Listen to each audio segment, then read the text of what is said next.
Сколько я раз собрался? Да, здравствуйте, уважаемые коллеги. На нашей прошлой пресс-конференции в ДКП в Намском Улусе вы просили делать встречи с главой республики почаще. Мы пошли на встречу. Вот сегодня собрались с вами на большую пресс-конференцию главы республики Саха-Якутия с нашим Илгарханом Арсением Сергеевичем. Коллеги, прежде чем начать нашу работу, я прошу вас уважать друг друга, нас очень много, и задавать по одному вопросу. Мы отработали с вами предварительно, чтобы ваши вопросы не повторялись, и будем предоставлять возможность задать вопрос в том порядке, в котором они к нам поступили. Уважаемый Арсений Сергеевич, вам слово.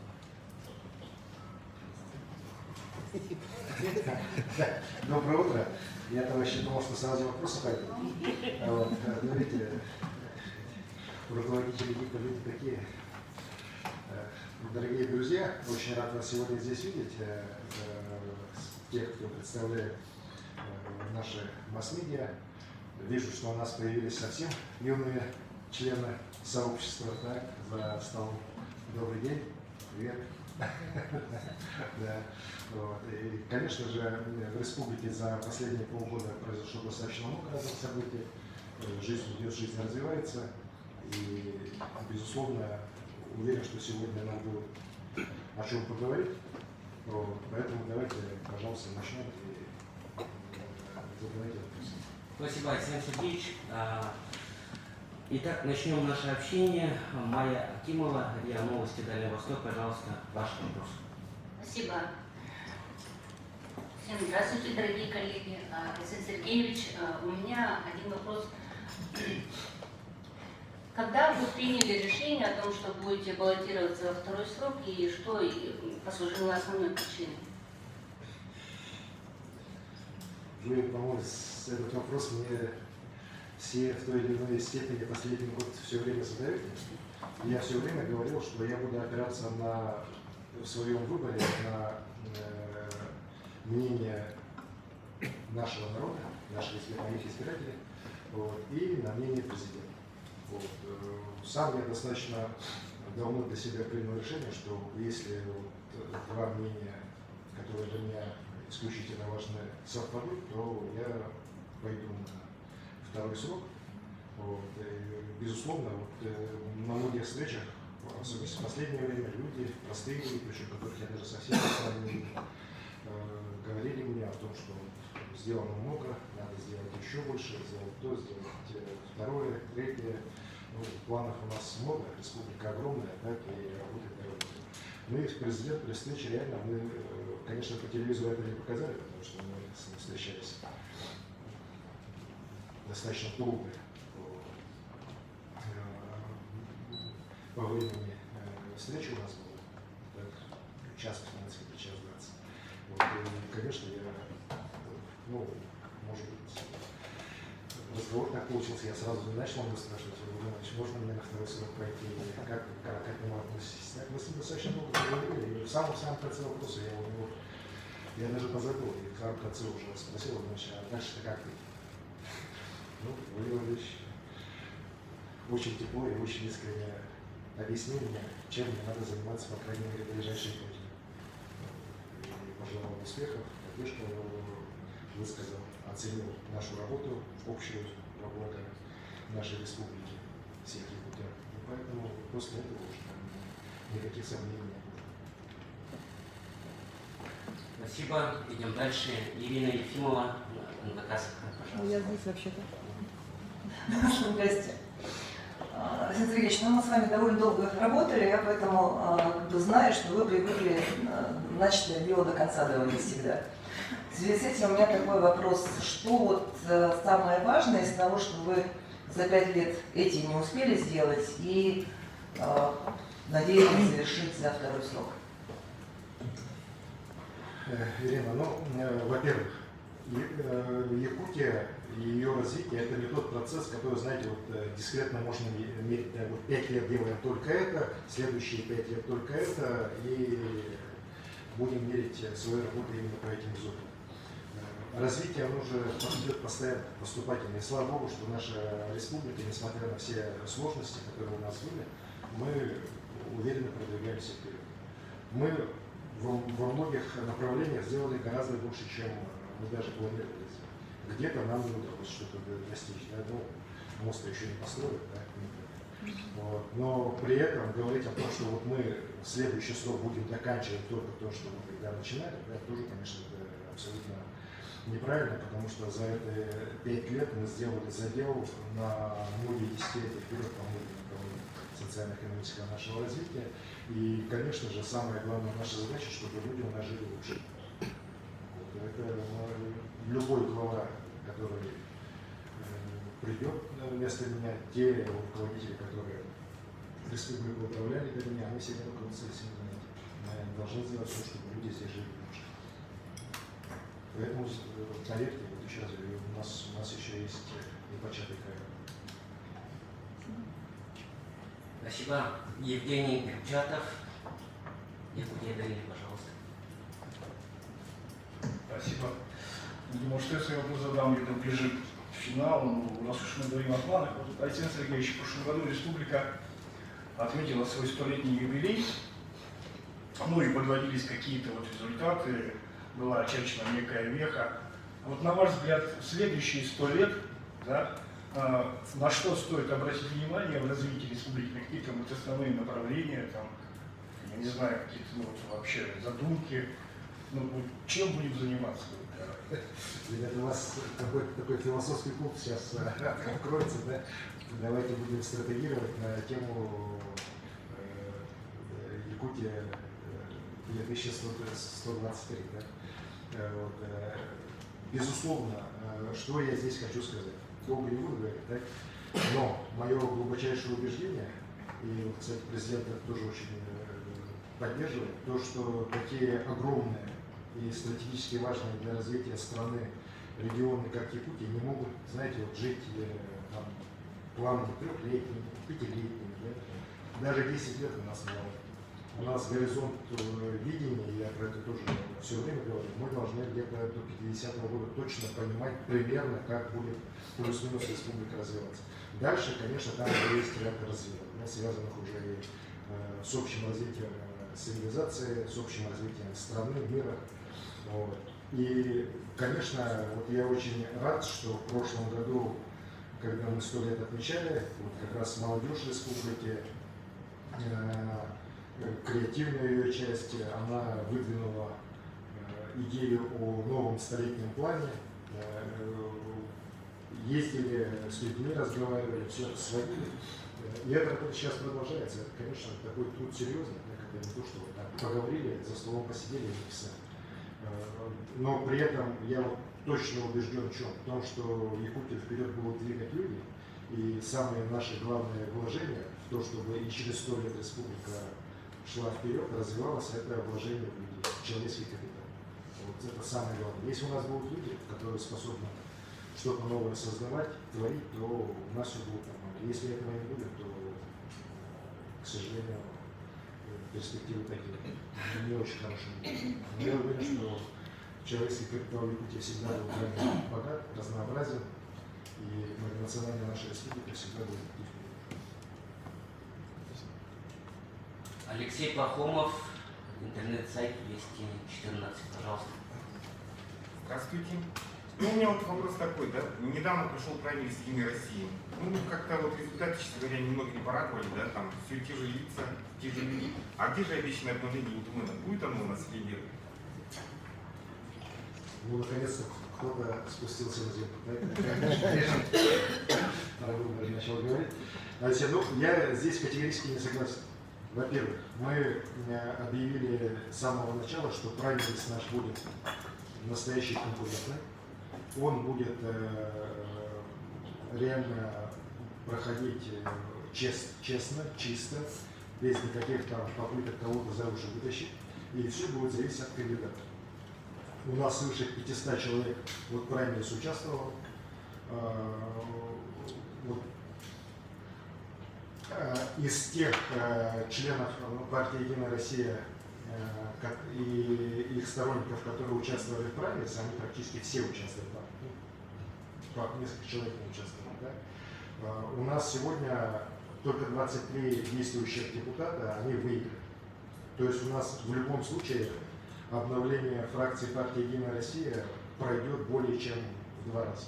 Я считаю, что для парламента это такая неплохая цифра с точки зрения таких конкурентных вещей, с точки зрения обновления. По Гордуме обновление еще больше. Там ну, более половины тоже депутатов уже новых будет, по крайней мере, по фракции «Единая Россия». Ну и другие партии, насколько я сейчас смотрю, они тоже пытаются обновиться. Есть совсем новые партии, которые раньше в списках у нас не было, да?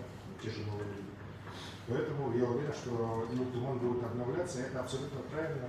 Всегда надо парламент, чтобы обновлялся, чтобы он не застаивался. Это такой симбиоз опытных политиков и новых, молодых, интересных, желающих что-то новое сделать. Парламент обязательно должен быть. И именно вот это то, что мы по-правильно смогли это все людям показать, рассказать, и вот реальная конференция, реальная частота, она привела к тому, что у нас замечательные, лучшие результаты у партии «Единая Россия» на праймерис за всю историю. Свыше 90 тысяч человек проголосовало. Если бы еще не проблема там определенные технические со связью в некоторых населениях, не люди жаловались, я считаю, что было бы, наверное, уже еще лучше. Хороший результат, но, конечно, партии надо, есть над чем работать, я определенное совещание проводил, как секретарь. Будем дальше заниматься. Спасибо. Вероника Федорова, Арт-Пост. Здравствуйте, Александр Сергеевич, график обновления. Я бы хотела узнать, Александр Сергеевич, кто или что будет являться вашим основным соперником на предстоящих выборах? Какие обстоятельства? Вот, честно скажу, я сколько раз в выборах участвовал, да, я о соперниках никогда не думал. Я всегда думал об одном, что я людям буду говорить, с чем я пойду к ним, о чем с ними буду говорить, какие тезисы буду предлагать им для развития в некоторых случаях района, потом города, сейчас республики. И вот это для меня самое важное. Именно то, что я буду говорить, то, что я буду предлагать людям, и насколько это людьми будет приниматься, насколько люди будут разделять это мнение, насколько люди будут принимать это, мою программу, и насколько они потом ее поддержат. Вот для меня это главное, честно, без всякого там политических там каких-то этих вещей. А противники, они всегда, это все достойные люди, но выставили, значит, они тоже есть что-то получают. Что рассказать? Идем дальше. Ирина Гоголева, МТКСК. Уважаемый Александр Сергеевич, уважаемые коллеги, Александр Сергеевич, на вашей встрече с президентом Владимир Владимирович Путин отдельно отметил успехи республики в области демографии. Это хорошие показатели естественного прироста населения и рост численности постоянного. Эти цифры выше даже, чем в целом по стране. И, как вы сами отметили, это стало результатом целых больших мер поддержки материнства и семьи. Вот мне бы хотелось узнать, в дальнейшем будут ли усилены такие меры поддержки? Спасибо. Спасибо. Ирина, я здесь подчеркну, что на самом деле президент очень серьезное внимание, потом долго разговаривал, как раз уделил вопросам социального развития Якутии. Как раз и вот это очень верно. Любая наша работа, она всегда оценивается по качеству жизни людей, по количеству людей, которые в регионе, если у вас увеличивается как раз гораздо быстрее, чем это было раньше, значит, все-таки вы и в части экономики, и в части социальной жизни что-то сделали такое, что на самом деле вам удалось, многим может пока не удалось. Так? И я отмечу, что эта политика поддержки семей, поддержки детства, она у нас будет продолжаться. Мы сейчас думаем над новыми мерами, так предложений очень много поступает. При этом я хочу подчеркнуть, что вот эта вся политика, в том числе связанная с увеличением поддержки семей с детьми, она у нас в последние годы идет очень сильно. Мы с 2021 года практически в 1,5 раза увеличили финансирование по этим программам. В том числе не только с помощью федерального бюджета, но и с помощью регионального бюджета. Ну, вот тот же наш проект по детям столетия, который мы сейчас еще пролонгировали на 5 лет. Вот. И это дает результаты. Вы знаете, я сам был удивлен, я даже не про 22 год, я про 23. Я вот смотрел все цифры. У нас, я вот сегодня впервые это могу здесь официально сказать, у нас на 1 апреля этого года число жителей республики 999 100 человек. То есть мы реально уже почти подошли к миллиону жителей. У нас детей за первый квартал родилось больше, чем за первый квартал прошлого года. У нас это тоже за последние многие годы, еще раз подчеркиваю, годы, первый раз. У нас всегда, к сожалению, как и в целом по стране, рождаемость, она физическое количество детей, она чуть-чуть снижается. Вот. У нас снижается просто чуть меньше, чем в других регионах. У нас просто смертность падает гораздо более быстрыми темпами, и поэтому, естественно, прирост населения больше не будет. Вот. Но при этом вот у нас впервые, еще раз говорю, за многие годы у нас количество родившихся за первый квартал больше, чем за первый квартал прошлого года. Вот. И в купе вот с тем, что у нас все-таки люди уже не уезжают из Якутии, да, больше даже приезжают, у нас, еще раз говорю, коллеги, я вот как бы так боялся, да, про это говорить, но статистика же такая вещь, она упрямая, да, и можно только интерпретировать по-разному, но рост количества жителей никак не поменяешь. Да? Поэтому вот у нас уверенность в том, что в этом году миллионы жителей Якутии будет, она у меня практически абсолютно. И, конечно, мы будем дальше делать, чтобы у нас дальше количество детей увеличилось, чтобы эта тенденция стала четкой, ясной, так, чтобы молодежь отсюда не уезжала, а наоборот сюда приезжали, в том числе и высокопрофессиональные специалисты, для того, чтобы в Якутии было больше людей, она развивалась, шла вперед. И, конечно же, поддержка семей, поддержка детства – это самое главное и лучшее вложение, которое может государство сделать. Спасибо. Анивера Акимова, газета «Сахатели».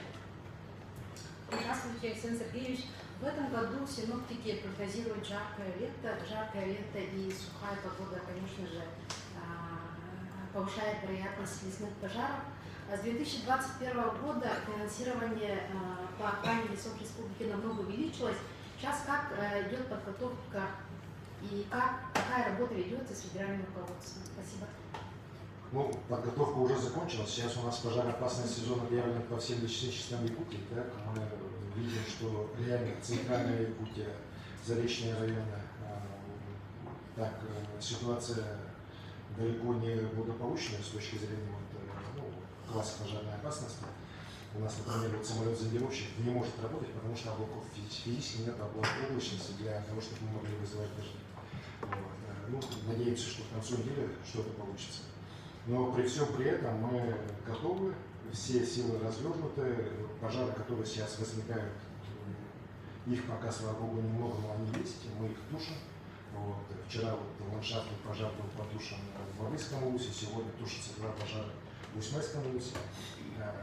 То есть такая работа постоянно идет, и, конечно, благодаря решению президента, я как раз и благодарю его за это, в 2021 году, после вот этих тяжелейших пожаров лета 2021, финансирование было кратно увеличено с федерального бюджета, мы тоже серьезно увеличились. И сейчас дополнительные силы развития. Но при этом я и президенту про это сказал, что на 2023 год по сравнению с 2022 годом у нас финансирование не увеличилось, у нас осталось на том же уровне федеральное, республиканское мы все равно чуть-чуть увеличили, ну не чуть-чуть, на 70 с лишним миллионов увеличили. Вот. А при этом зона контроля у нас уменьшается каждый год. То есть мы зону обслуживания, зону, где мы обязательно тушим пожары, увеличили. Напомню, в 2021 году она была 37 миллионов гектаров, в этом году это 71 миллион. Вот. То есть мы ее практически в 2 раза за 2 года увеличили. Вот. Это, конечно, еще дополнительные затраты, то есть площадь-то больше. Ну и, конечно, будем дальше работать. И здесь мы ощущаем полную поддержку и правительства Российской Федерации, и Министерства природных ресурсов, Рослесхоза. Очень надеюсь, что несмотря на все погодные условия, мы все-таки пожароопасный сезон должны будем пройти достойно. Спасибо. Андрей Шилов, сетевое издание «Якутия 24». Алексей Сергеевич, вот такой вопрос. Вот десятилетие здоровья, год здоровья, вот у нас строятся объекты здравоохранения по всей республике, построен кардиоцентр. А вот сроки онкоцентра вот пока особо неизвестно, хотелось бы узнать, когда он будет достроен и какие вот крупные объекты здравоохранения планируется построить, ну, может, планируется, да, в ближайшие годы. Спасибо за вопрос. Конечно, укрепление материально-технической базы здравоохранения тоже очень важная задача. За последние годы мы реально здесь продвинулись очень серьезно. Кардиологический наш диспансер, я вообще считаю, один из лучших в стране, так, точно лучше на Дальнем Востоке. И если посмотреть, как раз появление и кардиодиспансера, и в целом изменение системы работы по сердечно-сосудистым заболеваниям, когда мы создали сеть реально по республике сосудистых центров, таких опорных, низовых наших отделений, улучшили телемедицину. Она к чему привела? Сегодня у нас смертность от миокарда, если сравнивать с 2017 годом, так, она у нас упала более чем на 10%. Так, это серьезное, хорошее достижение. Я уверен, что вот сейчас у нас кардиодиспансер еще раз крутится, да? Другие программы заработают, в том числе Лактийский наш мобильный доктор, и ситуация будет улучшаться еще лучше. А ведь не забываем, что у нас смертность от сердечно-сосудистых заболеваний уверенно всегда в Якутии это первое место. У нас практически 40% смертности приходится на как раз сердечно-сосудистые заболевания. Вот. Что касается онкологии, здесь в этом году мы онкологический диспансер обязательно достроим. Мы его обязательно введем. Я недавно на эту тему общался с руководителями правительства нашей страны, причем не с одним, а с несколькими. У всех есть понимание, что в этом году объект обязательно будет построен и введен. Так, нехватка средств есть определенная с федерального бюджета, но средства, я уверен, из резервного фонда или из каких-то других источников будут выделены. И в любом случае мы столько не останавливаемся, а столько готовность уже, чтобы не брать где-то 87-88%. Вот, осталось ряд провести уже работу по поставке оборудования, по их здесь уже оснащению тех или иных уже комнат, отделений. То есть до конца года объект будет сдан. Вот. Что касается строительства дальнейшего, мы все-таки считаем, что сейчас упор должен делаться, в том числе и по федеральным программам, как раз на районное звено. Мы сейчас одновременно строим очень большое количество районных больниц. Это вот Чурапча, Такта, Мома, Усть-Майя, Вилюйск, Нюрба. Вот, это то, что я вот на память точно скажу. Вот, а еще есть печень, могу все даже и естественно победить, где стройки уже или идут полным ходом, в этом году будут некоторые завершаться, например, в Чурапче, в Такте, в Моме. Есть те, которые сейчас начинаются в 24-25 тоже будут завершены. Вот. И это как раз для районов наших и сельских, и промышленных, конечно, очень серьезное такое движение вперед. Вот. Ну и, конечно, модернизация, капитальный ремонт тех объектов здравоохранения, которые у нас тоже на постоянном контроле. Это и Мирнинская центральная районная больница, это и, конечно, комплекс Нерюнгринской районной больницы, который тоже достаточно большой. И реально в этом году у нас средства будут выделены, в следующем году. Ну и я надеюсь, что в эти годы мы окончательно эту очень большую, серьезную работу завершим. Именно по Нерюнгрину. А по республике будем, конечно, идти. У нас за эти 5 лет, если так в цифрах, было порядка 45 объектов здравоохранения. Ну, большая часть это как раз было фельдшерско-акушерские пункты, лечебные амбулатории, таких малых населенных пунктов, где это тоже очень важно, где это как раз вот первичная помощь для людей. Вот сейчас уже вот упор мы делаем как раз уже на районный язык. И работа, еще раз говорю, это будет продолжаться. И самый главный итог вот всей этой работы, это же не просто построенные объекты, да, у нас что должно в итоге получиться? У нас в итоге должна расти продолжительность жизни. И здесь тоже у нас же есть замечательные достижения. Я об этом президенту говорю, у нас за прошлый год, ну, окончательно не подведено, но судя по всему это было точно так, мы впервые в республике средняя продолжительность жизни, она превысила среднероссийскую. У нас никогда за постсоветское время такого не было. У нас всегда продолжительность жизни, ну, в силу наших очень природно-климатических условий, она всегда была ниже. Да? А сейчас вот впервые в истории, ну, за постсоветское время, по крайней мере, она у нас превысила среднероссийскую. На Дальнем Востоке-то у нас она всегда была. Сейчас серьезное для нас всех достижение. Средняя продолжительность жизни уже почти 73 года. Спасибо. Идем дальше. Юлия Почкарева, информагентство ТАСС. Здравствуйте. Магазин банка в Якутии до сих пор продолжается, но тем не менее, в каком объеме оценивается предварительный ущерб, нанесенный паводком, и сколько дворов, домов, субъектов было затоплено? Спасибо. Я хотел бы поблагодарить нашу природу, что в этом году у нас паводок прошел спокойно. Вот то, что сейчас у нас там порядка 300 дворовых территорий было подтоплено, да, это же не затопленные дома, это не унесенные там объекты, не разрушенные объекты жизнеобеспечения, как это у нас порой бывает. Да. Поэтому у нас вот, 20 с чем-то домов было тоже подтоплено, еще раз говорю, подтоплено, да, в разных населенных пунктах. Поэтому минимальный ущерб. У нас выплачено 2,5 миллиона рублей по тем населенным пунктам, где уже ущерб полностью просчитан. Вот. Сейчас он идет, работа по подсчету идет по Татинскому району, по нескольким селам, и по Соскваху, и по Лусянскому району. Вот. И сейчас говорю, ущерб коллеги минимальный, да, для нашей республики, в которой ущерб порой составляет там несколько миллиардов рублей.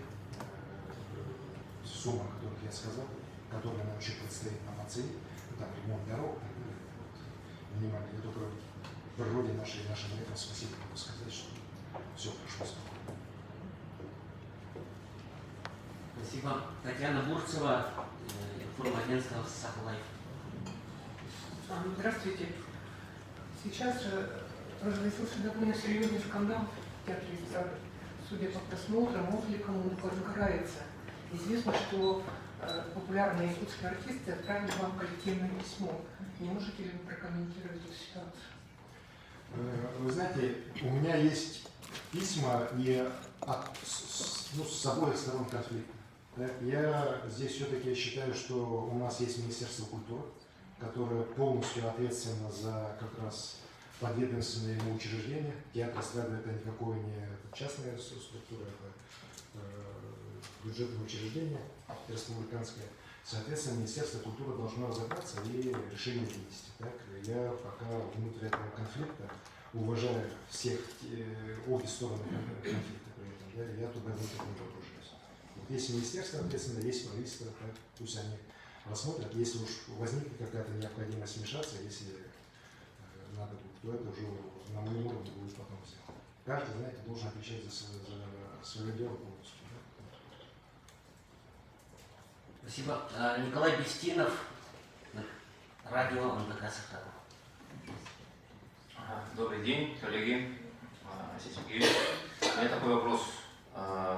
Последние годы уделяется огромное внимание асфальтированию дорог. Да? В прошлом году, как я знаю, был сделан рекордные километры. Я сам из Тампонского района, поэтому по себе знаю, как обстояли дела в Черепчинском улусе, да? И очень рады, что асфальт дошел до Черепчи. И хотелось бы узнать, дойдет ли до Татинского района асфальтирование. И еще один вопрос, когда вот откроют проспект Ленина именно точные сроки, потому что новые дороги, да, красота требует жертв, поэтому новые дороги это постоянный стресс, постоянные пробки, постоянные нервы, да, поэтому хотелось бы узнать. Спасибо за вопросы. Конечно, за последние 5 лет у нас, знаете, просто скачок в строительстве дорог. Это не только федеральных дорог, но и региональных, межмуниципальных дорог. 2500 километров дорог построено. Это рекордные показатели за пятилетку. Более того, у нас планы все равно и дальше строить, и понятно, что для Якутии транспортная инфраструктура это одно из важнейших направлений. Сейчас по федеральным дорогам работа продолжается, в частности вот по дороге Каума, о которой мы сейчас говорим. Планы такие, что сейчас проектно-сметная документация вот участков по направлению Кыргыз они делаются. Ну, если все пойдет по плану, я все-таки очень надеюсь, что мы уже с этого года асфальтирование будет дальше продолжаться. И ну, задача ставилась в 2025 году, асфальт должен был быть передать. Еще раз, конечно, мы сверим свои планы с федеральным дорожным агентством, это федеральная дорога, так, но планы у нас и у них, по крайней мере, до недавнего времени были идентичны. 25-й год, асфальт будет перед. Вот, это по дороге Калма. И дальше уже пойдем туда, по направлению к вашей родине. Вот, что касается проспекта Ленина, здесь, конечно, ну, во всех нас две стороны борются. Да, с одной стороны, конечно, пробки никому не нравятся. Вот, а с другой стороны, конечно, понимаем, что главную улицу города, да и другие улицы города надо делать капитально, без всяких там ошибок. К сожалению, вот видите, в прошлый год все-таки мы об этом много раз говорили, что запаздывает работа, и то, что будет уже под холодный период сделано, все равно потребует каких-то изменений. Вот подрядчик за свой счет карантинные свои обязательства исполняет. Очень хотелось бы, чтобы работы все этого года были выполнены в срок, вовремя, и уже осенью до конца октября дорога была полностью открыта. Там же целый комплекс работ, не кроме асфальтирования, мы же видим, это и тротуары, это и освещение должно быть все сделано, водоотводные сеялки и целый комплекс мероприятий. Ну, пока, как мне докладывают все структуры, и мэрии, и Минтранса, и сам смотрю, в принципе, работа идет по плану. Но в целом по городу Якутску у нас и близ города Якутска очень большие же работы идут. Это и вот выезды в сторону Нанцев, в сторону Покровска, тоже очень большой объем работы идет. Мы должны его закончить вот за 23-24 годы, колоссальный объем работы. По многим улицам работа идет. Но еще здесь, как говорится, всем немножко надо потерпеть. Уверен, что результат он будет для нас всех очевиден уже в ближайшее время. Спасибо. Елена Кузьмина, Сахалинск, пожалуйста. Добрый день, коллеги. Айсен Сергеевич. Значит, вопрос у нас о сотрудничестве с Китаем в нашей республике. И расскажите, пожалуйста, вот в каких областях, там, в экономике, наверное, социокультурные вопросы, технологии у нас идет сотрудничество с Китайской республикой, а также об объемах этого сотрудничества и динамике. Спасибо. Конечно, особенно в сегодняшних условиях этих безумных западных санкций, сотрудничество с Китаем для нашей страны очень важно. Ну и оно, конечно, традиционно очень важно для дальневосточных регионов. Сейчас оно еще кратно возрастает. Если так уж по цифрам смотреть, то в 2019 году у нас товарооборот с Китаем у Якутии был порядка 900 миллионов долларов. Так? Сейчас по итогам прошлого года он где-то уже за 3 миллиарда. Вот. И тенденция к тому, что это будет расти. Вот. Я по структуре товаров останавливаться не буду, да, чтобы там, для многих наших недоброжелателей не давать информацию. Вот. Но в целом мы, еще раз говорю, с Китаем очень активно развиваются наши отношения и растут. Ну и, конечно, кроме этого, есть и гуманитарные отношения, есть и вопросы, связанные с сотрудничеством во многих областях науки, в в частности, вот под 22-23 здесь будет проходить большое мероприятие, связанное как раз с межрегиональными связями России и Китая. Здесь у нас города побратимы наших районов, наших городов сюда собирается приезжать.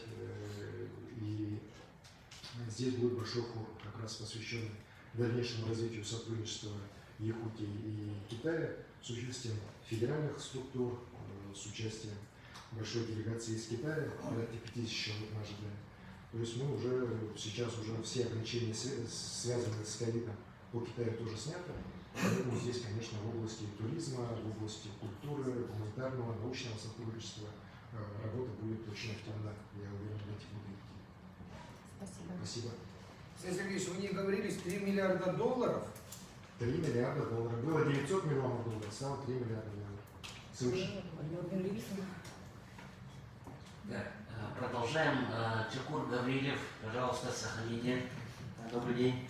Алексей Сергеевич, на встрече с Владимиром Путиным вы озвучили... При этом я вот для Сергея Савченко поясню еще раз. Это, кстати говоря, без учета тех топливно-энергетических ресурсов, которые поставляются в Китае, ну, по той же Сибири, по той же Восточной Сибири, ну, Восточной Сибири, Тихий океан, то есть без нефти и газа. Алексей Сергеевич, продолжу, да?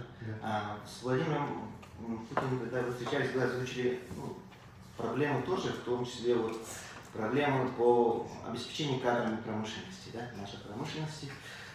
До недавнего времени говорили, что местные кадры не идут в промышленность, неохотно идут. А сейчас стоит вопрос обучения и переобучения. Как будет работа в этом направлении вестись?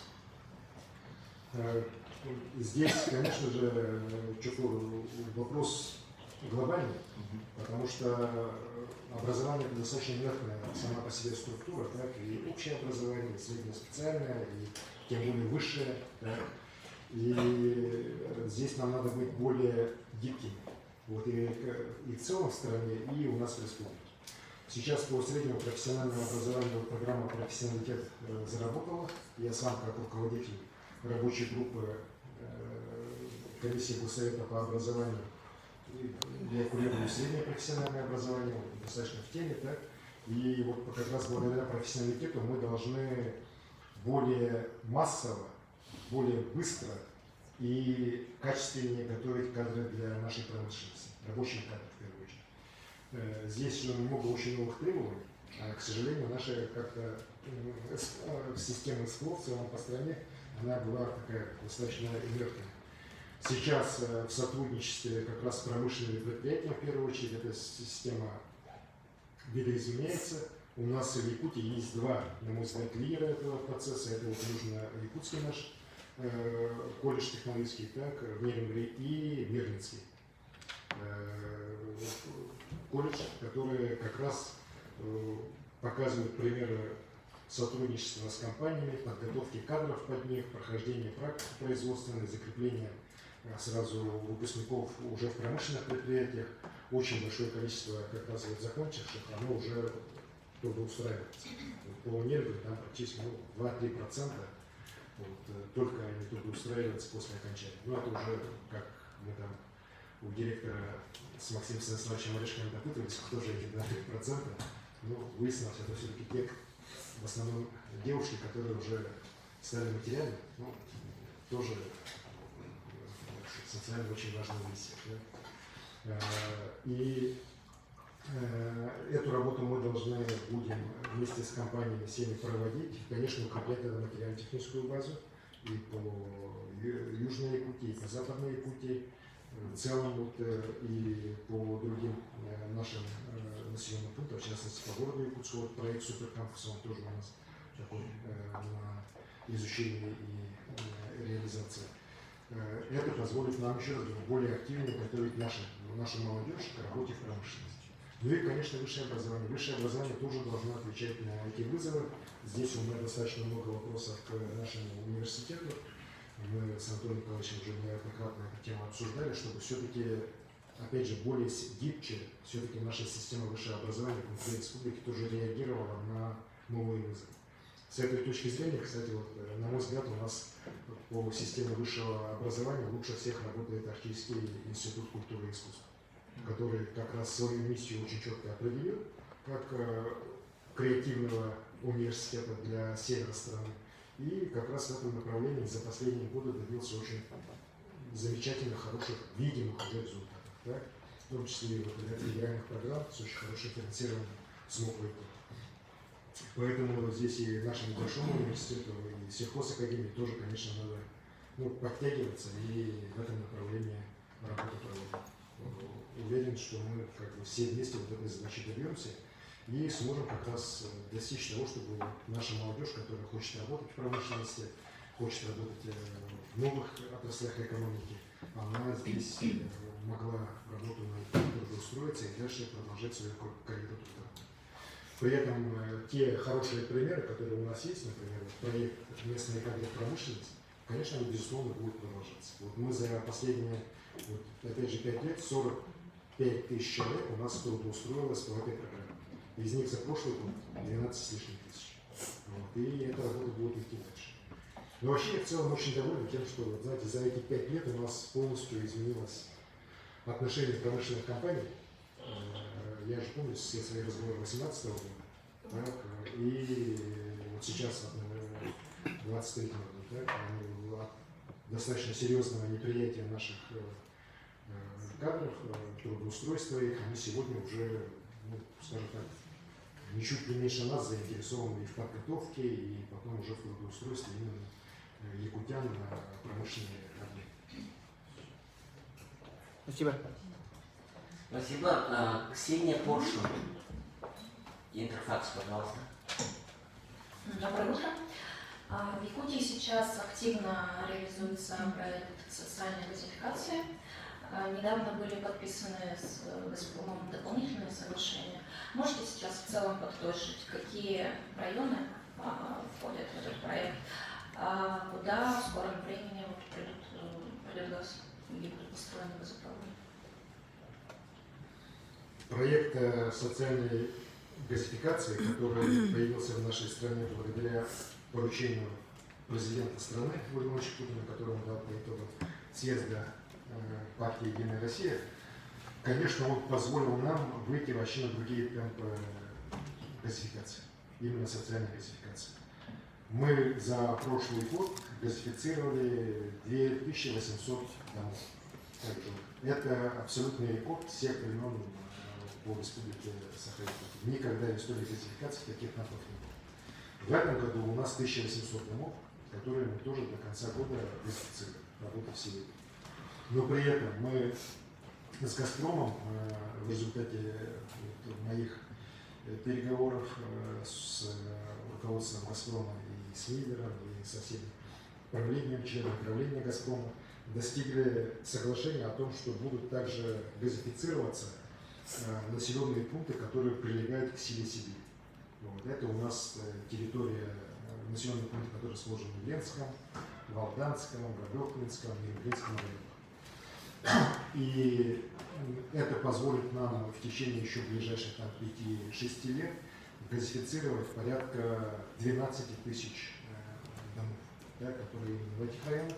В этом году уже работа реально начинается. Например, уже в этом году, в августе, мы надеемся, начнется уже реальные работы по газификации Анапинского района. Так, работы уже по проектированию по многим населенным пунктам закончены. И в Мирглинском районе, вот по Чудману, по Ингри, по Луганскому району, по Мордовинскому сказал, по Ленскому району. И знаете, для людей, конечно, и не только для людей, и для экономики этих районов, это, конечно, колоссальный такой рывок вперед, это газификация. Еще раз хочу подчеркнуть, что здесь работы идут полный ход. Ну и не будем забывать, что благодаря, опять же, решению правительства Российской Федерации, благодаря поддержке Михаила Владимировича Мишустина, сейчас активно строится у нас третья нитка газопровода, участок с Козлцира до 84 километров, тоже важнейший объект, федеральная адресная инвестиционная программа с финансированием республики. Темпы тоже очень хорошие, работы все идут в срок. Строятся и межпоселковые газопроводы, в частности, по Вилюйскому району, Хампаркового села Б. Кстати, первый проект, где софинансировано большое Сахатранснефтегазу делает муниципальный район, Вилюйский район.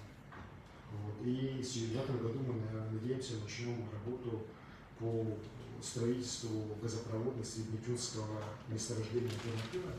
И, конечно, это после его завершения это уже позволит нам уже рассчитывать на переход уже к тоже давнешнему вопросу, его рассмотрению, это газификация Иркутского района. То есть, по газификации у нас планов тоже много, вот, самых разных.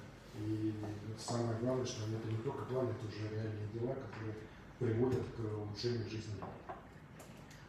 До на этот проект в этом году планируете приступить? Там все документы уже подписаны, там сейчас реальных работа уже практически начала, но там уже видимая такая работа явная, да, там в этом году уже начнется. Спасибо. Мария Дегтярева, издание КИЛ.ру. это Кабыллах Ильтархан, Күндіз журналистар. Айсен Сергеевич, вы читаете нашу газету и знаете, что одним из приоритетных направлений газеты является сельское хозяйство.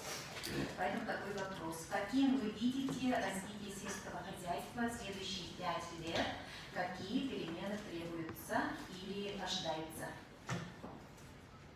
Спасибо за вопрос. На него можно отвечать, знаете, часа два, так, или только-только вступительную часть закончить, так, потому что в вопросах сельского хозяйства у нас масса разных вопросов. Есть и хорошие достижения, есть и не очень.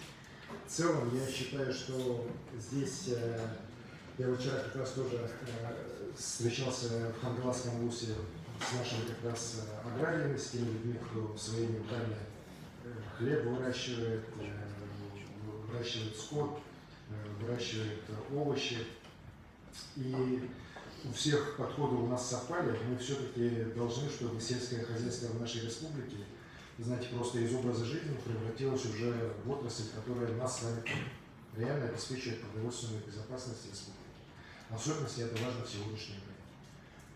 Конечно, все мы, вот, те, кто реально вот этим вопросом занимается, понимаем, что нам надо здесь тоже очень серьезно провести работу по и технологическому перевооружению отрасли, да, и по изменению, знаете, в целом переподготовки людей как раз, чтобы у нас люди появились, которые реально умеют работать с разными условиями. У нас, к сожалению, все-таки больше, мы пока большинство рассматривает сельское хозяйство как, знаете, такой просто образ жизни, вот, люди, личные подсобные хозяйства. Это, конечно, важно, это нужно, это мы будем поддерживать, да, и поддерживаем. Вот, только на поддержку ЛПХ по прошлому году у нас 1 300 000 вот, как раз по субсидии на голос скота. Но когда мы говорим о товарном производстве, конечно, мы должны говорить уже о высокотехнологичных производствах, о строительстве роботизированных комплексов, о внедрении переработки, которые позволят долго сохранять продукцию, ну и, конечно, о сбыте продукции. По сбыту тоже много вопросов у агрария. Мы им в этом вопросе будем помогать. Я, вот касаясь сельского хозяйства, как бы, переходя на общие вопросы, хочу сказать, что в 2018 году мной были подписаны ряд указов, стратегических указов, в том числе по экологическому благополучию, по цифровому развитию, по образованию, по сельскому хозяйству. Потом еще появился вот уже последнее время указ у меня по здравоохранению, ну, даже не по здравоохранению, по общественному здоровью. Сейчас время идет, мы видим, что многие указы требуют серьезной коррективы, постановки более конкретных задач, изменения каких-то условий действий, да, на следующие годы. И поэтому вот мы как раз уже начинаем с коллегами работу по переосмыслению или, скажем так, подготовке вот этих документов. При этом они все будут приниматься как раз с учетом мнения тех людей, которые непосредственно занимаются работой в отрасли. Например, вот как раз из разговоров и встреч с сельхозниками, сельхозтоваропроизводителями, я вот как раз буду делать основные выводы и формировать дальнейшие подходы к развитию сельского хозяйства. Также будет и всем другим отраслям. Спасибо. Спасибо. Идем дальше. Юрий Городецкий, пожалуйста, «Жизнь Якутска». Доброе утро, Александр Сергеевич. У меня коротко по вашей любимой теме, которую, в принципе, мы продвигаем, и вы прикладываете к этому немало сил, IT-отрасль. Как сейчас вы видите в дальнейшем развитии? Что вы думаете по поводу того, что очень много айтишников переехали из республики, не то чтобы в Россию, даже переехали в основном за границу, в другие страны, ну это в основном представители частных компаний. И вот если мы сейчас будем взращивать своих айтишников, ну, скажем, на поле IT-парка и прочих университетов там, и так далее, как вот их удержать здесь, грубо говоря, а не так, чтобы они, выучившись, добившись каких-то результатов, потом также вот не оказались где-нибудь в районе Казахстана или Грузии. Спасибо. Спасибо, Юрий. Во-первых, конечно, прошлый год для российской IT-отрасли был крайне тяжелым в целом, потому что достаточно большое количество компаний переехало в другие страны. И у нас переехали, и Драйвер переехал, и Антон переехал. Мы этого не скрываем. И с ними переехали не только там юридические адреса компаний, с ними уехало достаточно большое количество их сотрудников. Но при этом мы по итогам года видим, что количество работающих в IT-отрасли не сократилось.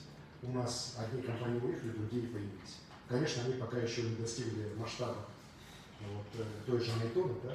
Но при этом вот мы сейчас оцениваем, где-то есть у нас 4-5 компаний, которые в ближайшие годы могут очень серьезно выстрелить и ну, реально стать уже драйверами стремительного роста вот, нашей IT-отрасли. Вот. Мы четко еще раз, я вот, при этом вот, смотрю, слежу за всем этим, очень внимательно обсуждаем, видим.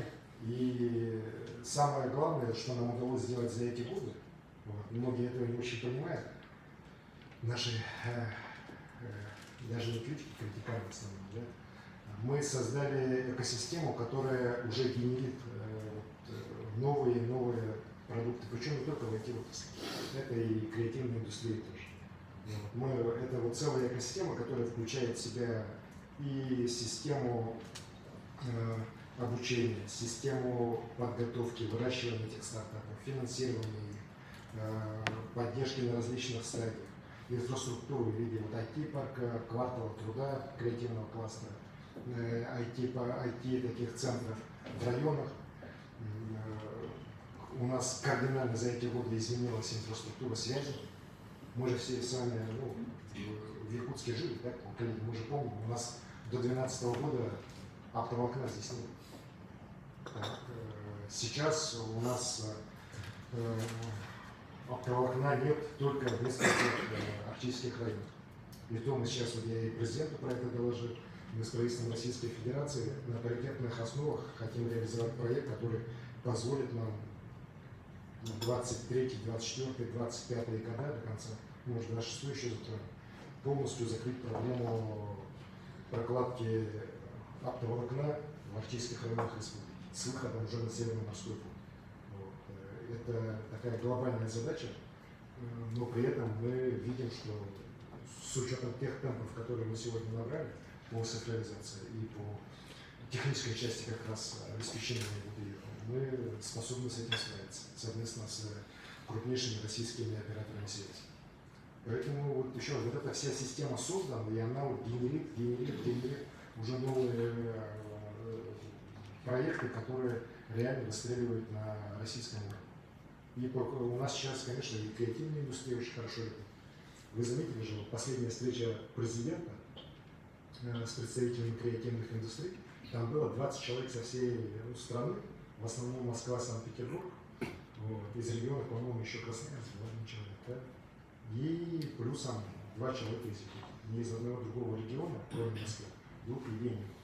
Это же отбор, они же все отбор проходили, это же не просто они захотели поехать. Это говорит о том, что мы реально не просто вот какие-то проекты там поддерживаем, мы реально создаем систему, которая уже сама генерит, самопроизводится. Но при этом, конечно, угрозы тоже есть, и Юра, вы правильно говорите, это как раз вопросы того, чтобы эту всю экосистему сохранить, чтобы она дальше работала, дальше генерировала людей, это вот очень непростая задача. Меня уже многие умные люди лет 10 назад утверждали, что Александр Сергеевич, самые большие проблемы начнутся, если это у тебя все получится. Это еще года посидит. Потому что начнется уже борьба за людей, их будут хантить, их будут переманивать, причем не компании-то могут уехать, другие появятся, а вот именно тех людей, которые могут эту систему создать. Это такой серьезный вызов. Я сейчас понимаю, о чем тогда мне говорили, скажем так, на своей школе. Поэтому здесь, конечно, надо будет нам очень много работать. Спасибо. Алена Подковырова, Якутия Медиа, пожалуйста. Здравствуйте, у меня вопрос касается года труда. В этом году впервые провели номинацию премии «Человек труда». И, как говорится, год у нас только в самом старте, уже полгода прошло, да? Какие еще мероприятия планируются и, возможно, как-то какие-то меры поддержки будут оказаны нашим трудящимся? Спасибо. Спасибо. Я, когда год труда объявлял, я же в своем послании четко сказал, ради чего я это делаю. Для того, чтобы как раз престиж человека труда, он у нас в республике, чтобы вырос. Чтобы мы понимали, что труд – это, знаете, базовое такое состояние человека может быть. Так, мы же все трудимся. Так, это не только те, кто там на работе ходит, да, это и пенсионеры, наши бабушки и дедушки, которые внуков наших меньше, да, это и наши дети, когда в школу ходят, или в детские сады ходят, так, обучаются. То есть мы все должны трудиться.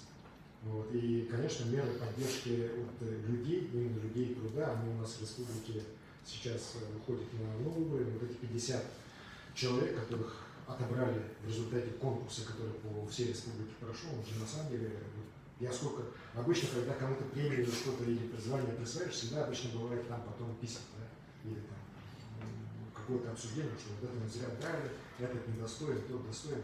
Вот сейчас по всем этим людям вообще ни одного замечания. Наоборот, благодарность, что наконец-то вы, Александр Сергеевич, очень правильно поступили, отметили простых людей, там, начиная от уборщиц, заканчивая эскаваторщиками, сварщиками, тех людей, которые реально трудятся, которые делают нашу страну, нашу республику сильной. И эти меры будем продолжать. Я вот тоже эту премию, я уже принял решение, правительство поручил, и она у нас будет теперь ежегодно. И мы ее всегда будем переворачивать как раз к 1 мая, к Дню труда, к празднику труда. Спасибо. Хочу передать вопрос Лене Тихоновой из информагентства в Якутии. Спасибо, Айсен Сергеевич. Как вы оцените итоги вашего проекта «Мобильные доктора» и самого своего первого указа об экологии? И насчет переформатирования правительства, каким оно ожидается после выборов? Спасибо. Лена, как всегда, 3 в одном. Начнем с мобильного доктора. Этот проект родился же не просто так. Мы все и здесь обсуждали это с вами, и много вопросов мне население в Арктике задает, когда я приезжаю. Сам это вижу, что, к сожалению, узких специалистов в Арктике у нас объективно не хватает.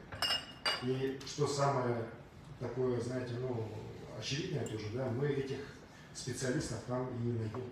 В особенности при тех нормативах, которые сегодня через фонд медстраха финансирование идет, потому что людей просто мало, и, соответственно, на всю Арктику у нас там некоторых специалистов идут не может. И тогда мы приняли решение создать систему, кто-то ее называет мобильный доктор, кто-то арктический доктор, да, кто-то новая модель арктической медицины, чтобы мы здесь создали группы, бригады людей, которые будут достаточно долгое время находиться в командировках с выездом на места во всех населенных пунктах, например, наших труднодоступных, в первую очередь арктической зоны, и охватят осмотрами, диспансеризацией желательно как можно большее количество людей, живущих в том или ином районе. И как раз эти бригады в первую очередь включают в себя как раз всех узких специалистов. Там же идет забор анализов, потом уже обработка их. И за эти полгода, которые проект действует, все арктические районы охвачены, все до единого. 15 тысяч человек у нас охвачено этими осмотрами на сегодняшний день. И эти 15 тысяч осмотров людей, да, 15 тысяч человек, пройдя осмотр, выявилось, что около 1000 требуют дополнительного уже осмотра, лечения тех или иных заболеваний, о которых люди сами особо не догадывались. Да? Ну, что-то болит, диагноза точно нет. И, конечно же, вот, кроме благодарности я ничего не слышу. Где я бы не был сейчас в Арктике, все люди этот проект очень хвалят, и все хотят, чтобы он у нас был на постоянной основе. Мы его так и планируем. Вот сейчас во второй половине года опять поедут доктора по арктическим районам. Наша задача, чтобы максимальный охват населения был. И детского населения, и наших вот коренных малочисленных народов севера, которые, в том числе и кочуют со стадами или на рыболовецких артелях работают. Вот. И уверен, это позволит нам как раз здоровье людей в Арктике, которые, конечно, в экстремальных условиях живут климатических, улучшить и как раз сделать так, чтобы эти люди жили дольше, болезней их было меньше.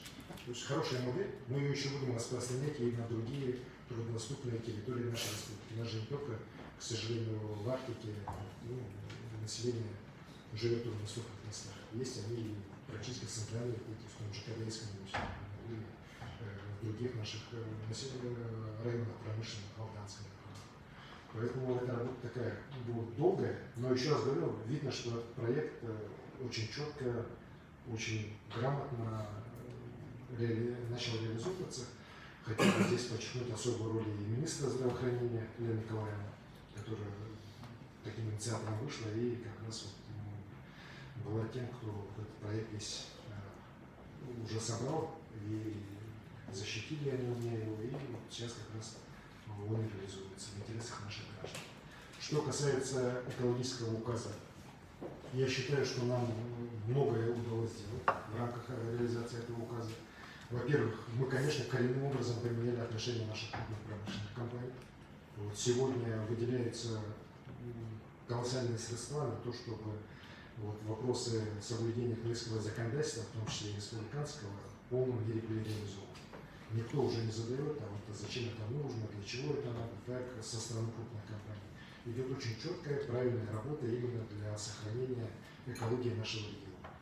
Еще раз говорю, это как раз выражается в том, что кратно, даже не кратно, в некоторых случаях там несколько раз уже выросли их вложения в эти вопросы. Но здесь, конечно, успокаиваться нельзя, надо постоянно продолжать, постоянно работать для того, чтобы вот, есть же нарушители, знаете, у нас сейчас уже они уже не крупные, они вот у нас вот эти всякие маленькие компании, ну вот взять тот же Мирудинский район, там, село Вильников, например, тоже такая печально известная история. В других районах там розовые нефтепродукты и так далее.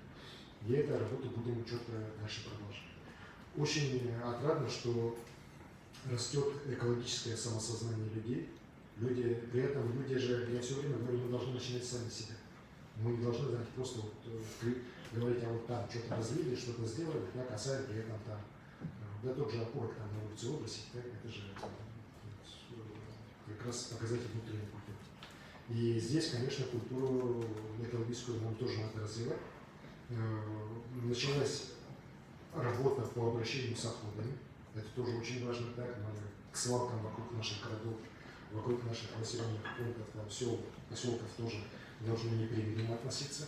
И вот я приведу пример, как ни странно, сегодня лучший пример как раз по работе по утилизации, да, он не в Якутске, не там в Неринкове или там в каком-то из таких крупных наших районных центров, он у нас в далеком арктическом Чукотдахе, да, где глава района, ну он сам коммунальщик, он очень этим вопросом болеет, вот как раз согласно с группой ЖКХ договорились, и там первая вот сейчас такая серьезная промышленная оборудование поставлено по сжиганию мусора, которое отвечает всем требованиям. Так, и работает, и знаете, она это...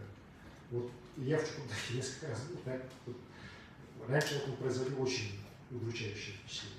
Сейчас я вижу, что реально поселок меняется. У них даже раздельный сбор мусора есть, мне показали. Так? И не говоря уже о том, что они все вот эти септики в порядок привели, коллекторы подключили, вывоз уже под дома там практически уже ничего не течет. Если там осталось, то в этом году они уже работу завершают. И это вот, еще раз говорю, в тяжелейших условиях абсолютно дотационного арктического поселка.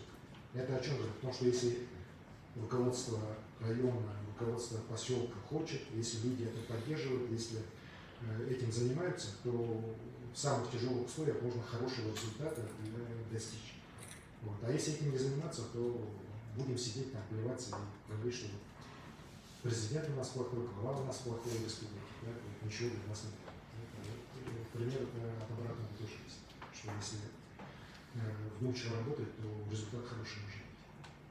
Поэтому, конечно, мы будем и в дальнейшем этими всеми вопросами заниматься, но здесь я разделяю подходы Дмитрия Ильича Садовникова, который курирует всю эту отрасль, да, что, конечно, нам в области, вот, например, обращения с отходами, мы должны в первую очередь поддерживать те районы, те города, где власти тоже хотят работать, тоже сами что-то вкладывают, и с населением работают, сами к чему-то стремятся. А когда мушки свесили и просят, чтобы что-то за них все сделать, то так, наверное, не пойдет. Ну и население само потом уже сделает свои. Так народ у нас, знаете, один раз может его можно работать, но много раз точно. Вот. Что касается переформатирования правительства, все пойдет строго по Конституции. Вот. Больше не добавить ничего. Спасибо. Спасибо. Мы работаем уже больше часа. Коллеги, я прошу по одному вопросу. Идем дальше. Анастасия Москвитина, пожалуйста, газета «Якутия». Добрый день, Арсений Сергеевич. У меня такой вопрос по поводу субсидированных авиабилетов. Вчера министр транспорта озвучил, что из Якутска можно улететь за 24,5 тысячи рублей. Интересно, где он такие билеты берет, это и говорит, что это авиакомпания Якутия. Вообще, какие системные решения будут приниматься, чтобы эти субсидии были для нас доступнее? Спасибо.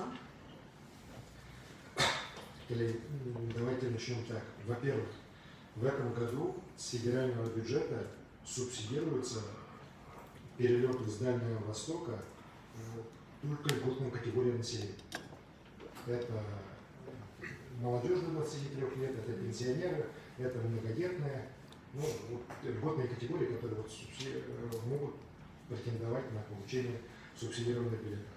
Так, ну, если есть какие-то категории, может быть, еще есть, так, но вот льготные категории. Так, средства на то, чтобы вот все летали по субсидированным билетам, в этом году федеральный бюджет ни на один субъект Дальнего Востока, ни на одну авиакомпанию не выйдет. Для понимания ситуации. По республике Саха-Якутия у нас проблема осложняется реконструкция аэропорта. Вот. Очень надеюсь, что в этом году она будет завершена. И вот такого, чтобы мы летали с короткой полосы, и ряд авиакомпаний просто отказывались летать, в том числе Аэрофлот, например, да, уже такого больше нет. Поэтому здесь мы на очень серьезном контроле держим реконструкцию взлетно-посадочной полосы, там очень много технических разных нюансов, но очень надеюсь, что установленные сроки все работы будут завершены. По субсидиям. На самом деле в этом году, в начале года, субсидии авиакомпании Якутии не были выделены, все субсидии были выделены Аэрофлоту. Это тоже факт, да? Сейчас Аэрофлот не летает, но и субсидированных билетов не стало.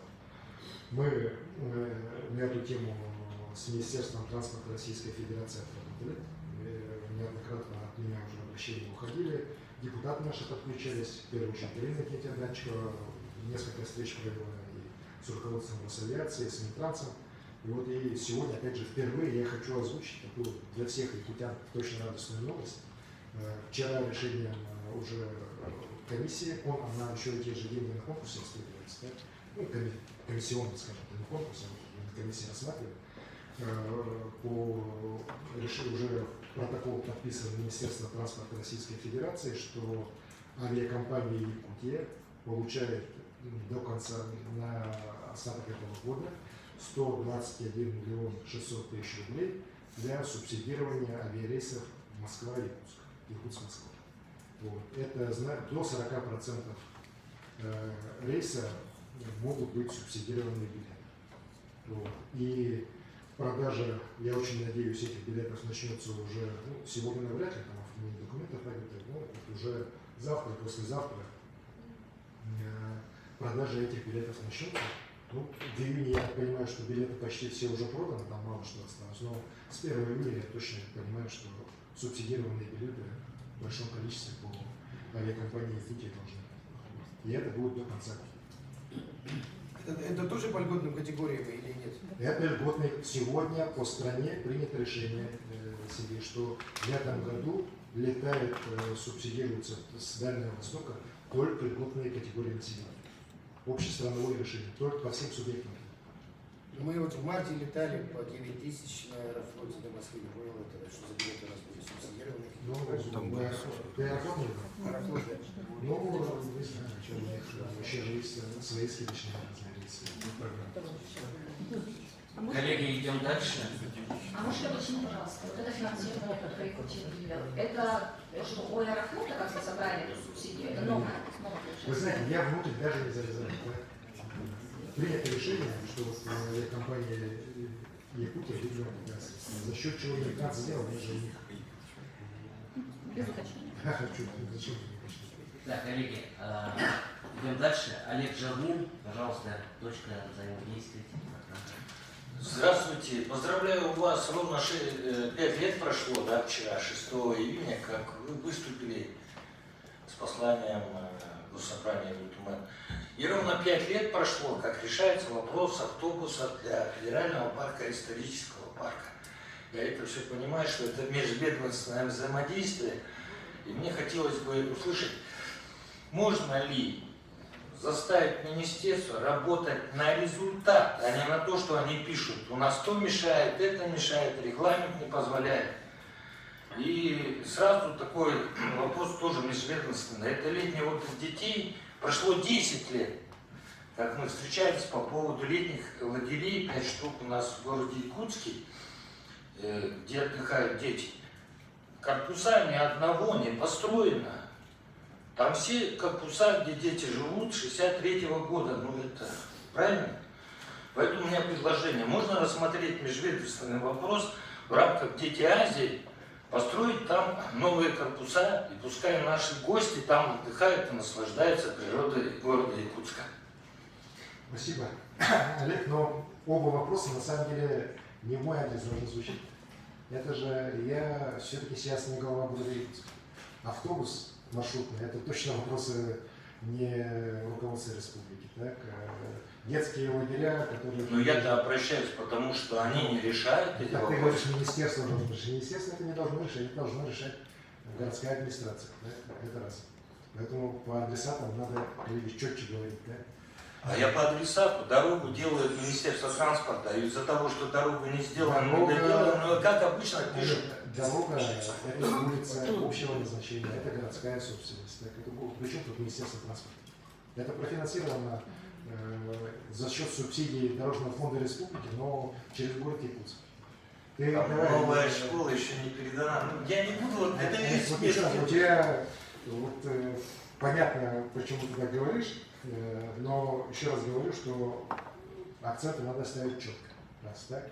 Во-вторых, конечно же, автобус мимо исторического парка обязательно должен ходить. Почему? Потому что вот ты в конце уже правильно сказал, у нас же там, кроме парка, крупнейшая школа нашей республики будет открыта 1 сентября.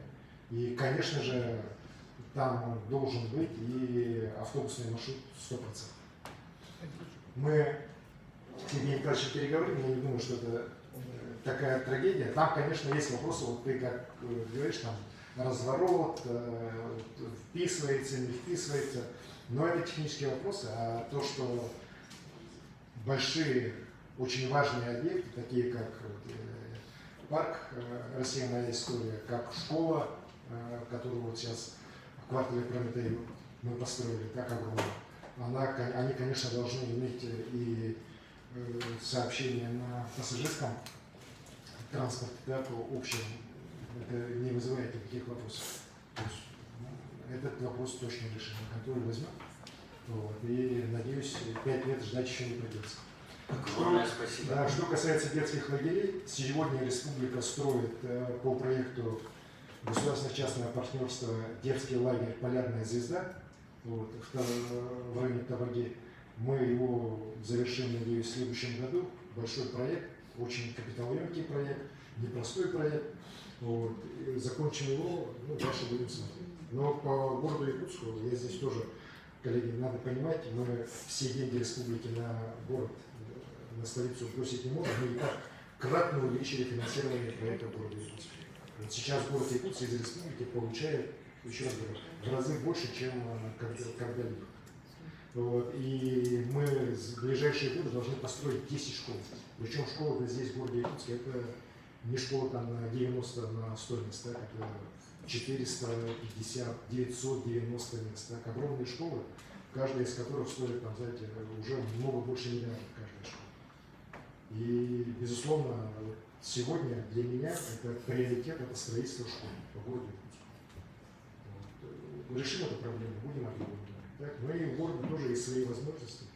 Вот. Город далеко не бедный, так, муниципалитет. Вот. Хотя хочется казаться порой таким, что совсем ничего нету, последние себя снимаем, да?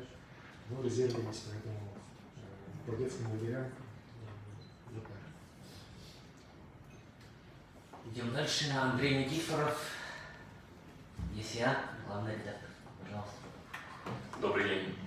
Сегодня здесь уже говорилось о росте населения в Якутии, а это неразрывно связано с благосостоянием и комфортным проживанием жителей. И в связи с этим в этом году планируется завершить этап расселения жителей из ветхого и аварийного жилья, который признан таковым до 1 января 2017 года. А что будет дальше? Какой период возьмут для расселения? Какие объемы предусматриваются? Вообще, как будет реализовываться эта работа? Спасибо. Спасибо за вопрос, Андрей. Ты просто немножко или оговорился, или не договорил. Так? У нас в этом году по городу Якутску будет завершена программа. Так? Потому что те дома, которые по городу Якутску были признаны аварийными до 1 января 2017 года, расселяются достаточно быстро, и этим годом мы все расселим.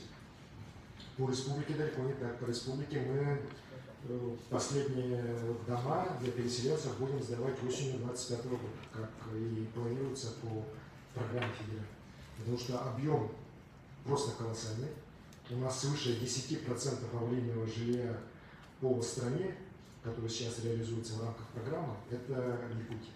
Это почти 16%, какие 10, да? Свыше 1 миллиона квадратных километров и квадратных метров.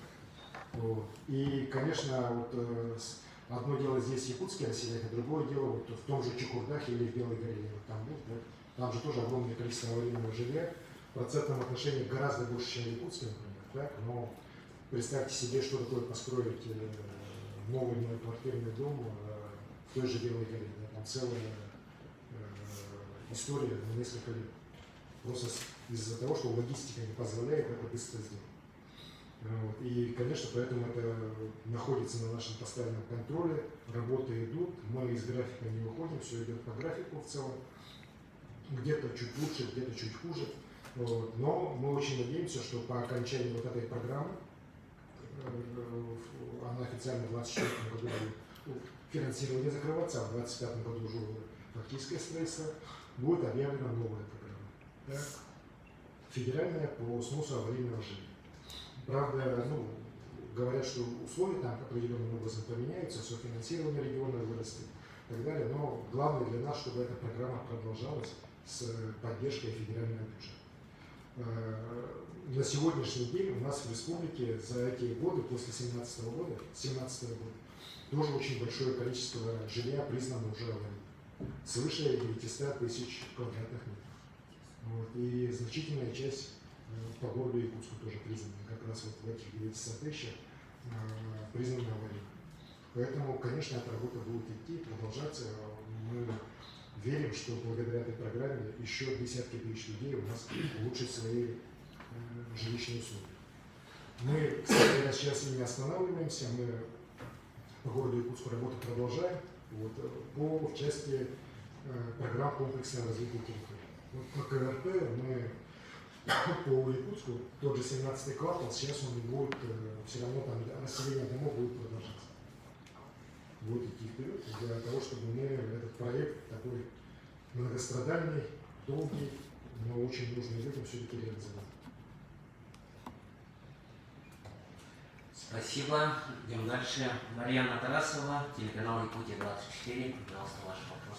Добрый день, Алексей Сергеевич, коллеги. У меня вопрос будет по промышленному району. Мы в последнее время публиковали, у себя размещали много материалов касательно развития промышленных районов. Да, я имею в виду заседание правительства, правительственной комиссии по развитию Дальнего Востока, рассмотрение мастер-плана, проект строительства Новоленской ТЭС, ну и, конечно же, позитив Агроса.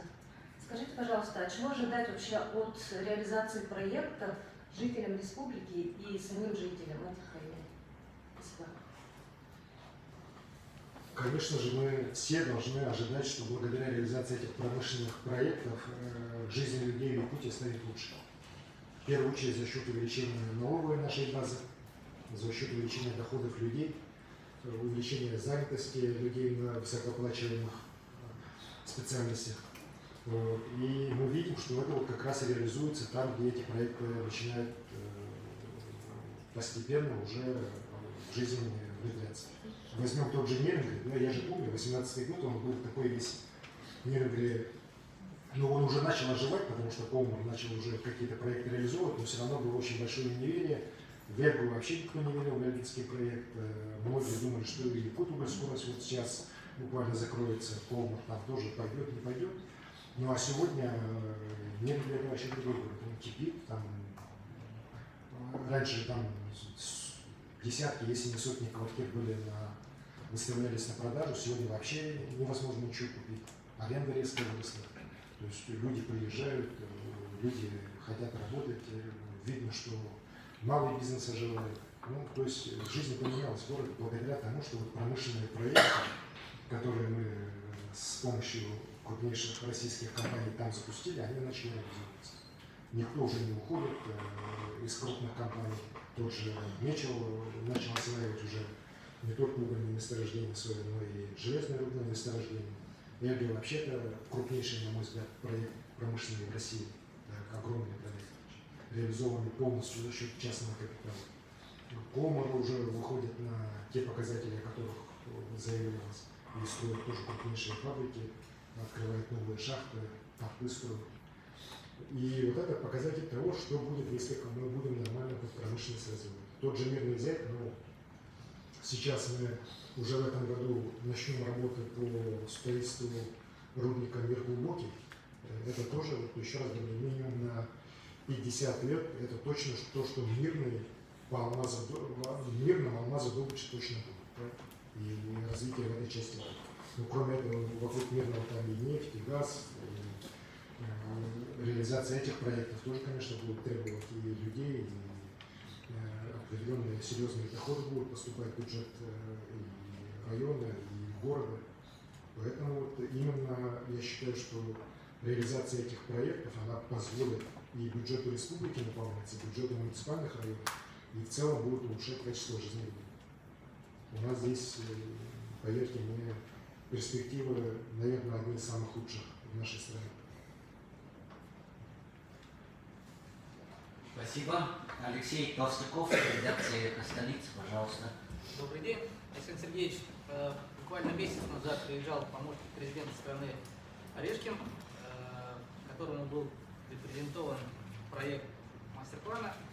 Тогда же он рекомендовал его немножко доработать. Вот на какой сейчас стадии находится мастер-план Якутска и когда он будет презентован главе государства. Спасибо, Алексей. Максим Станиславович Орешкин, помощник президента, он приезжал с Алексеем Ильичем Чкунковым, министром по развитию Дальнего Востока и Арктики, с командой еще заместителей министра федеральных, работников администрации президента. В республике он поработал 3 дня. Так, 2 дня здесь в Якутске, 1 день не. И, конечно, у него, во-первых, очень высокое мнение о качестве подготовки мастер-плана города Якутска и Ленинграда. Во-вторых, конечно же, у него очень хорошие впечатления от перспектив развития наших городов. Очень четко видно потенциал и Якутска, и Ленинграда, и то, что Якутск себя видит именно как место, где будет реализовываться человеческий капитал якутян, как место развития креативных индустрий, полностью ими поддерживается. Конечно, мы и вот и город Свердлова облекали, все я ему показывал, и нашу дорожную сеть он смотрел, место строительства Вятского моста, 17-й квартал он тоже, ну как бы, мы выезжали, он понял, что и как надо делать, ну, как мы предлагаем. И нас в этом вопросе тоже поддержал, кстати. Вот. Поэтому я считаю, что мастер-план он крайне важен. Это же не просто генеральный план, как это раньше было, это в целом документ, который показывает, к чему будет стремиться город, за счет чего он будет развиваться, как будет развиваться экономика, социальная инфраструктура, транспортная инфраструктура. И с этой точки зрения, вот еще раз говорю, мастер-план города Якутска, он наиболее один из проработанных из всех мастер-планов дальневосточных городов. Я могу точно сказать, как человек, который хорошо в теме в этой находится. И мы очень надеемся, что летом или в начале осени все эти мастер-планы наших городов будут президенту презентованы, защита пройдет, так, и после этого мы уже получим перспективу, в том числе и финансирование из федерального бюджета, из федеральных, ну, скажем так, крупных институтов развития. И не то, что начнется, мы на самом деле уже сейчас реализовываем этот проект. И мы уже просто будем понимать, как и дальше будет Якутск в ближайшие несколько лет идти вперед. Вот. Что касается реализации, я вот уже сказал, в этом году мы получаем по решению президента специальные казначейские кредиты в дальневосточные города. И вот в частности по Якутску мы будем начинать реконструкцию 3 общественных пространств. Это площадь Ленина, это набережная вокруг озера Сайсары, и это набережная имени Романа Михайловича Дмитриева. То есть это вот вдоль дамбы проходит и до площади Победы. Вот эта вся работа уже в этом году должна начаться, в следующем году мы ее должны закончить. Вот. Ну и объекты уже начнутся там, в том числе и, кстати говоря, по 17-му кварталу тоже достаточно серьезную часть средств туда уже направляем на опережающее строительство социальной инфраструктуры. Спасибо. Олег Колесов, НВК «Сахар». Добрый день, уважаемый Александр Сергеевич, уважаемые коллеги. Да, вопрос у меня тоже по благоустройству. Вот на днях совершилось голосование за объекты, которые будут благоустроены в следующем году. Хотелось бы знать, за какой объект вы сами проголосовали и когда будут результаты конкурса. Во-первых, я хотел бы поблагодарить 75 тысяч с лишним якутян, которые проголосовали, отдали свой голос за тот или иной проект. Это очень важно, коллеги. Знаете, вот я в Мирном выступал, тоже про это говорил. Мы порой очень много вот выступаем, пишем, в том числе и вы. Вот у нас плохо тут, плохо там, сделать бы это. Но когда власть начинает уже реальные шаги, и в том числе начинает спрашивать у людей, а что бы вы хотели изменить, как бы вы хотели изменить, активность крайне низкая. Я вот сам в Якутске работал, тоже помню, когда мы там приезжали во дворы, хотели с людьми обсудить, что нам менять, как нам менять. Сначала выходило 2 человека, потом чуть больше, да, потом еще больше. Но время-то идет, мы же в короткий строительный сезон не можем ждать. И проект запускался, зато вот когда он уже подходил к концу, выходило человек 50-60 и начиналось. А вот надо было вот здесь заасфальтировать, а вот здесь асфальтировать не надо было, а вот здесь парковку надо было. Тут же находились другие, которые говорили, какая тут парковка, тут детская площадка должна была быть. В общем, там уже вот начиналось настоящее разбирательство. И вот у нас всегда было, а вот когда вы были, когда мы вот обсуждали, здесь проекты вывешивали. Ну, тогда электронного голосования не было, вот мы прямо со слайдом приезжали. Вот. И вот здесь активность жителей она очень важна. Мы же делаем решение о вложении средств.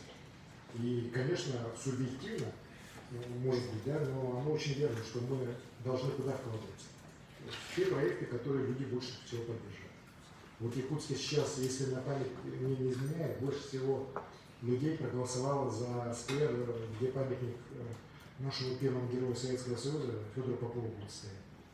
Второй — набережное озеро Щерса, и третье — это набережное озеро, которое Белецкая осадила. Вот. Ну и понятно, вот они в таком порядке по городу Якутску, по крайней мере, и только. А в районах, если смотреть, например, ну вот я как раз по Удачному и Мирному по Айхалу выступал. В Удачном и Айхале проголосовало на тот момент свыше 80% тех, ну, по плану должны были проголосовать. А в Мирном проголосовало, там, знаете, меньше 10%. Ну и понятно, в конечном итоге, где мы должны будем строить объекты этих устройств. При этом потом будут, конечно, в Мирном некоторые товарищи возмущаться, вот у нас ничего не будет. А при этом сами не соучаствуют в этих вопросах. Поэтому это очень такое важное, исключительно важное на самом деле для определения объектов голосования прошло. Вот еще раз, 75 тысяч человек проголосовали, большое им спасибо. Надеюсь, в следующем году будет еще больше. Да? Мы сейчас должны будем, межведомственная комиссия наша должна будет, если не ошибаюсь, в августе решение принимать уже. Поэтому в августе будет решение уже с разбивкой по районам, по объектам, где какие вот эти общественные пространства у нас появятся в 2024 году. Спасибо. Роман Кутуков, пожалуйста, ваш вопрос. Добрый день. Тема Ленского моста. Скажите, что сейчас происходит с проектом? Происходит ли вместо Бердникова назначен ли ответственный вице-премьер? Спасибо. Спасибо, Роман. Конечно, пресс-конференции без Ленского моста не можно. На сегодняшний день вот у нас что изменилось с последней нашей пресс-конференции? Во-первых, мост у нас точно в планах пятилетнего Минтранса России есть, в планах Министерства финансов есть. Конечно, средств пока там стоит мало, да? Но принято принципиальное решение было Маршем Зиновичем Кустурным, что мы сейчас должны переделать проектно-сметную документацию в части оптимизации, скажем так, тех или иных решений, которые не влияют на безопасность самих конструкций. Ну и еще раз прошел научно-технический совет, на котором еще раз, конечно, обсудив все проекты, ведущие мостостроители страны, ученые страны высказались за то, что самым оптимальным на сегодняшний день вариантом является тот вариант, который предложен, вариант Вандера моста. Сегодня по окончанию всех работ, по корректировке проектно-сметной документации, по согласованию с федеральными министерствами, сегодня у нас 7, на прошлой неделе у нас проект моста официально уже пошел на госэкспертизу, госэкспертизу федеральную, которая должна окончательно уже дать вердикт по техническим характеристикам моста и по сметной стоимости моста.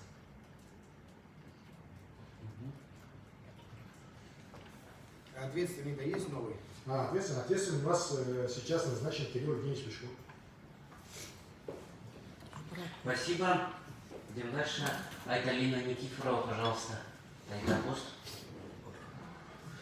Арсений Сергеевич, скучаю по временам вашего мэрства, когда загрузка была поскромнее, без легенды Тагыда Ханапака, народу поменьше, но зато вопросов можно было задавать неограниченное количество.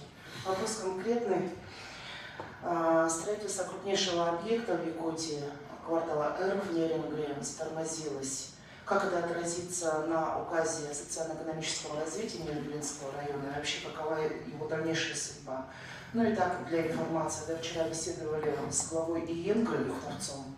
Он вас очень благодарил за вмешательство.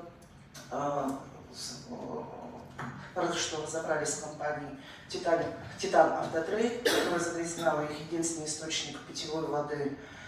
Но говорит, что и министры приезжали, и куда только не обращались, и только при ручном управлении. Это же тоже неправильно. Когда лично вмешался Ясен Николаев, эта проблема как-то решилась, двинулась. И вот еще там у них есть проблемы. Но это не вопрос, это просто для информации. 168 лицензий выдали недропользователям на территории их природного природопользования. Но все деньги, они поступают, чуть не сказала, в общак, в общий фонд развития района, да? Вот. Ну и Венгры как бы с этих денег практически ничего не видит.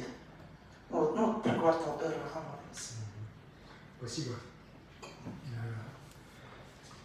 Так, по кварталу никаких задержек у нас не будет. Указ о социально-экономическом развитии Нерюнгри, он будет реализован в полном мере. Вот. Сегодня задержки есть у Колмара по своим объектам. Они, вы же в курсе, они там с подрядчиком ошиблись, хотя мы предупреждали, чтобы все-таки выбирали якутские компании, желательно, если это возможно. Да? Они какие-то, вот московскую компанию выбрали, она, к сожалению, с поставленными задачами не справилась с точки зрения именно как раз обеспечения надежности строительной конструкции в условиях нашего климата. Да? И сейчас они там пересматривают решение, я уж не знаю, какое они примут, снесут или там что-то, какие-то изменения внесут в проект. Но там же в квартале сейчас строится несколько домов по нашей программе, по республиканской. Стройка идет, это по аварийному жилью. Там никаких задержек нет, объекты все будут сдаваться. А Колмар обещает, что свои дома они введут до конца следующего года. Вот. У меня оснований не доверять им нет, а работы нет. Поэтому квартал будет построен. Тем более сейчас все самое главное, еще раз я вот подчеркну, в Нерюнгри есть уже спрос. Если Колмар не купит, ну, значит, другие купят. Да? Желающих сейчас новое жилье арендовать, приобрести достаточно много. Нам вчера писали, жаловались, кричали, что такое, у нас в Нерюнгри цены как в миллионнике на квартиры, невозможно купить. Ну реально, говорю, если я 5 лет назад за 800 тысяч свою квартиру кое-как скинул там, сейчас за 3 миллиона однушку в Нерюнгри не найдешь. Реально нет. С этим тоже очень четко столкнулись, но я и главе района про это говорю, надо строить, активно строить, как не бояться строить. Они пока еще в парадигме многие живут в прошлом, когда квартиры там просто строят. Что касается Ингры, ну там на самом деле был вопрос, знаете, очень непростой. Там же все, у нас же федеральное законодательство далеко не безупречно, да? Очень много разных противоречий, разных трактовок тех или иных инструкций. Особенности в том случае, если решение уже будет принято, да, выдачи разрешительных документов. Мы же бизнес сейчас очень защищаем, как мало средних. Да? Но вот здесь уже, как говорится, пришлось мне уже рассудить всех в интересах именно жителей нашего поселка Ильинка. А по фонду я понял, я с Череняком переговорил. Спасибо, Алексей Сергеевич. Я вот тут заглянул, авиасейлс, там билеты до Москвы 22 тысяч. Это на какое число? Это, пожалуйста, вот 23 июня, например. Тут 23. выделяют, да. Если, например, завтра вылетать хотите, 80 тысяч. Ну, ну за день покупать это всегда было. Всякие ситуации в жизни. Ну, в жизни. Ты из Москвы никуда дешево не улетишь. Алексей Сергеевич, здесь у нас сегодня присутствуют наши юные коллеги. Корреспонденты. Я хочу им предоставить слово. Гавриил Прокопьев, ученик 8 класса Тюргульской средней школы. Пожалуйста, твой вопрос. Олафшаллах Айсен Сергеевич, мен Прокопьев Гавриил Демин, Темури Ортоскотын Асыскан Юренәчтевин, Кеспин медиа школа әдер корреспонденті олабын. Бүгіннәр Жокускайга оғылар спартакиадалары ұйтылы тұрар. Оға спортын біліне оны инке сайдырын әйге қайдақ қырауды. Спасибо за вопрос. Знаете, Конечно, развитие детского спорта для нас это бренд Якутии. Так? Благодаря первому нашему президенту Михаилу Ефимовичу Николаеву у нас появились Дети Азии, которые сегодня стали крупнейшим международным детским спортивным событием на всем азиатском континенте, приобрели уже такую мировую известность. Так? И уверен, в следующем году мы его проведем, эти игры, на самом высоком уровне. Сейчас уже оргкомитет наш начал работать по целому спектру вопросов, начиная там от благоустройства, подготовки спортивных объектов, заканчивая уже подготовкой наших сборных команд. У нас 2 сборные команды будут. Соревнования будут идти по 24 видам спорта. Вот вчера я как раз открывал спартакиаду учащихся Якутии, которая с 2017 года у нас в Якутии не проводилась. Вот мы ее возобновили, сделали ее ежегодно. Это тоже такой важный этап для развития детского спорта, для подготовки наших спортивных талантов. Ну и я вчера тоже выступал, говорил, может, знаете, даже дело не в том, станут ли наши участники этих спартакиад, чемпионатов, игр, чемпионами там, Олимпиады, мира, Европы, Азии, хотя, конечно, нам этого очень хочется. Вот, но самое главное, чтобы наши дети были здоровы, чтобы они культивировали здоровый образ жизни, были физически развиты, да, духовно развиты. И с этой точки зрения вот как раз вложение в детский спорт – это тоже вот одни из самых таких важных наших направлений, мы это будем поддерживать. Поэтому желаю тебе успехов, занимайся спортом, занимайся другими видами, так, науками занимайся и развивайся, будь настоящим гражданином своего замечательного села Тюмбюлю и всего Мариинского улуса и нашей республики. Махтал, у меня вопрос по Китаю. Мы ждем от Гаврила, нашего юного коллеги, хороших репортажей. Слово хочу предоставить Олесе Турлаковой, юному корреспонденту в городе Якутск, Юна Севера. Здравствуйте, Александр Сергеевич. Я юнакор детского издательства «Кискил», Турлакова Олеся, ученица школы номер 5 имени Кривошапкина. Скоро наступит всеми нами любимый и национальный семейный праздник ИСЭХ. Давайте окунемся в ваше детство и какое у вас самое яркое воспоминание было из ИСЭХа? Спасибо. Спасибо, Олеся. Очень хороший, добрый вопрос. Я неоднократно про это говорил. Вы знаете, мы же все, в основной своей массе многие моего возраста из Советского Союза. В то время ИСЭХ особо не приветствовался, но в нескольких районах, слава богу, да, он всегда проводился на настоящем уровне, да, в том числе и в моем родном Верхнеугорском районе. И для меня вот, мое детство, это как раз, когда лето наступает, это обязательно должен быть ИСЭХ. Это когда много гостей, много различных мероприятий. Мой дед Андрей Титаров, он всегда был традиционно до самой смерти человеком, который Верхнеугорский ИСЭХ открывал, он был считан ИСЭХа. И, конечно, я с ним и Верхнеугорский, и во многих деревнях ездил. Поэтому для меня вот лето это всегда ИСЭХ.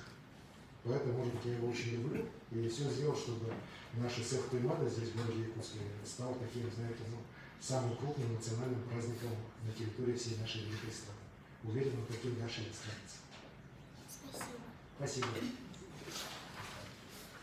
Спасибо, Лена. Я хочу дать возможность Лене задать вопрос. Журнал «Журфикс», Лена Угарова. После детей, спасибо. Здравствуйте, добрый день уже. Арсений Сергеевич, каким вы видите будущее для своей младшей дочери? В лице Аяны я вижу вообще молодое поколение нашей республики. И мой вопрос связан с обеспокоенностью, которая возникла во время съемок видеопроекта о Кулаковском, где я обнаружила, что у нас есть большие проблемы с сохранением языка и культуры. И вот как наши дети, внуки, достанется ли им вот родной язык, культура, история. У нас, оказывается, даже нет учебника истории. В детских садах и школах, особенно городских, нет открытой возможности детям, которые учатся в русских классах, ходят в русские группы, нет возможности изучать свой язык. Вот об этом, ну, естественно, и вообще о будущем вашей младшей дочери. Спасибо. Спасибо, Яна. Ну, вы знаете, я, как и любой родитель, наверное, хочу, чтобы мой ребенок был счастлив. Так, здесь я, знаете, абсолютно вот так же, как и все. Так, и, ничего необычного и экстраординарного здесь нет. Но при этом, конечно же, я как глава республики несу ответственность за всех детей нашей Якутии. И считаю, что мы все должны сделать, чтобы они выросли образованными, здоровыми, культурными, чтобы они были патриотами своей родины, своей республики, своей страны. Мы много для этого делать, будем для этого делать. И, конечно, те вопросы, которые Яна подняли, да, они очень важны для нашего общества. Вот это вопросы сохранения родных языков, развития родной культуры. Но вот как раз я, вот отвечая на вопрос Олеси, об этом сказал, если мы будем, вот, ну, мы сейчас уже, раньше мы говорили молодое поколение, сейчас мы растущее поколение, постепенно становимся. Если мы будем сохранять свои традиции, если мы будем вкладывать в своих детей это, если мы будем уважать свои традиции, развивать их, то конечно же, и наш язык, наша культура, они будут и дальше идти вперед. Я вот сейчас встречаюсь часто достаточно с разными категориями нашей молодежи. Вы знаете, есть замечательный проект, в том числе уже для нового цифрового пространства.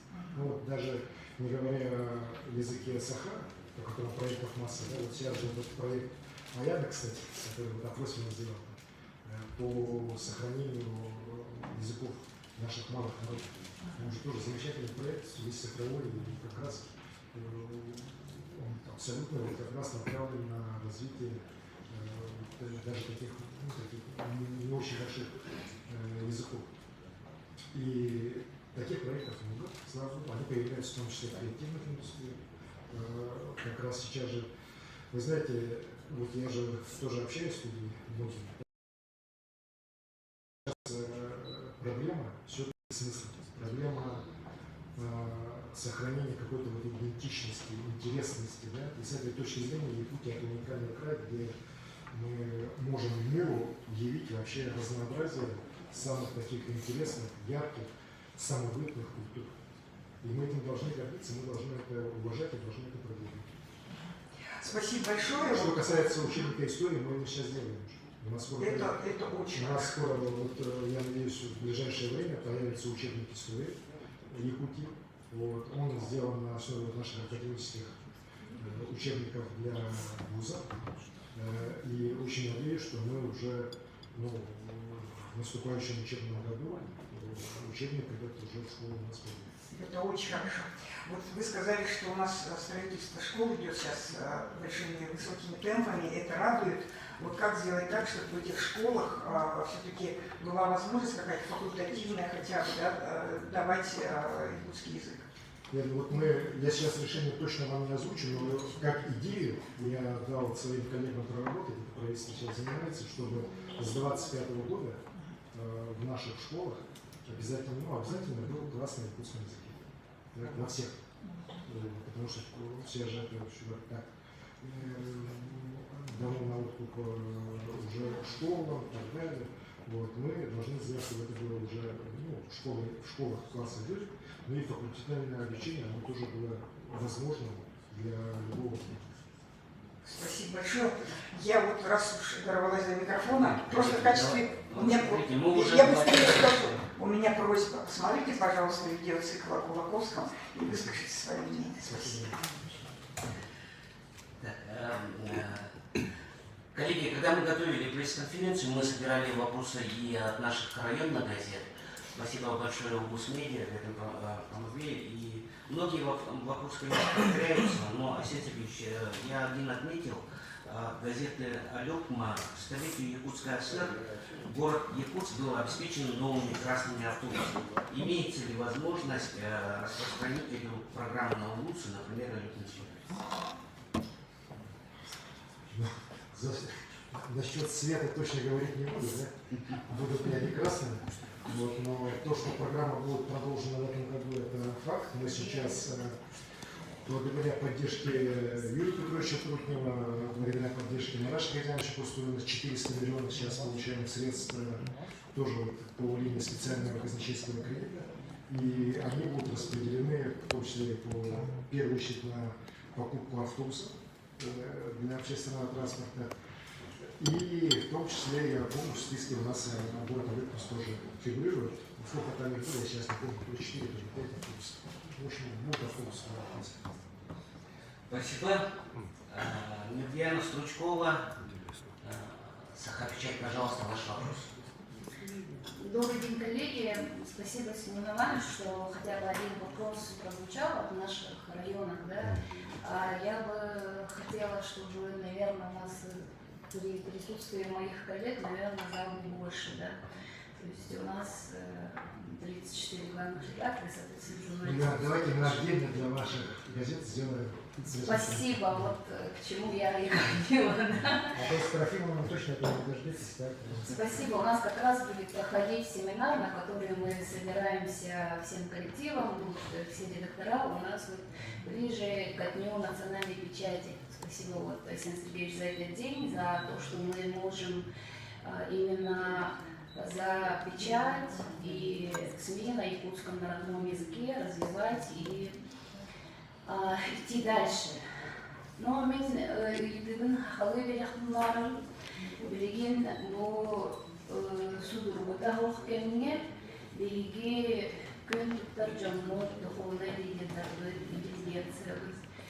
Опсайдан народу төмер күстер күспет болбағайды білген манна түмсар кендер әкелі бұғыла манна қайдақ 90 алақыны. Спасибо за вопрос, так. Вы знаете, я все-таки больше шире отвечу, нежели чем он был сформирован. Да? Это же вопрос не только там духовного объединения и так далее. Коллеги, вот сегодня вопросы никто не задал, хотя я думал, что кто-нибудь все-таки задаст. Мы же сегодня с вами находимся в условиях практически, ну, даже что не то, что не объявлены, да, практически объявлены нам войны со стороны западных стран. Так, уже террористические акты, уже и на территории страны прямо объявляется, что цель стоит уже не просто там поддержки Украины, а расчленение России. И, конечно, в этих условиях нам, как, наверное, уже как никогда ранее, нужно объединяться. Потому что любое разъединение в нынешних условиях это чревато страшными последствиями. И мы здесь должны объединиться ради того, чтобы победить. Многие еще до конца этого не понимают, я вот встречаюсь, разговариваю, напишут, зачем надо, для кого, для чего и так далее.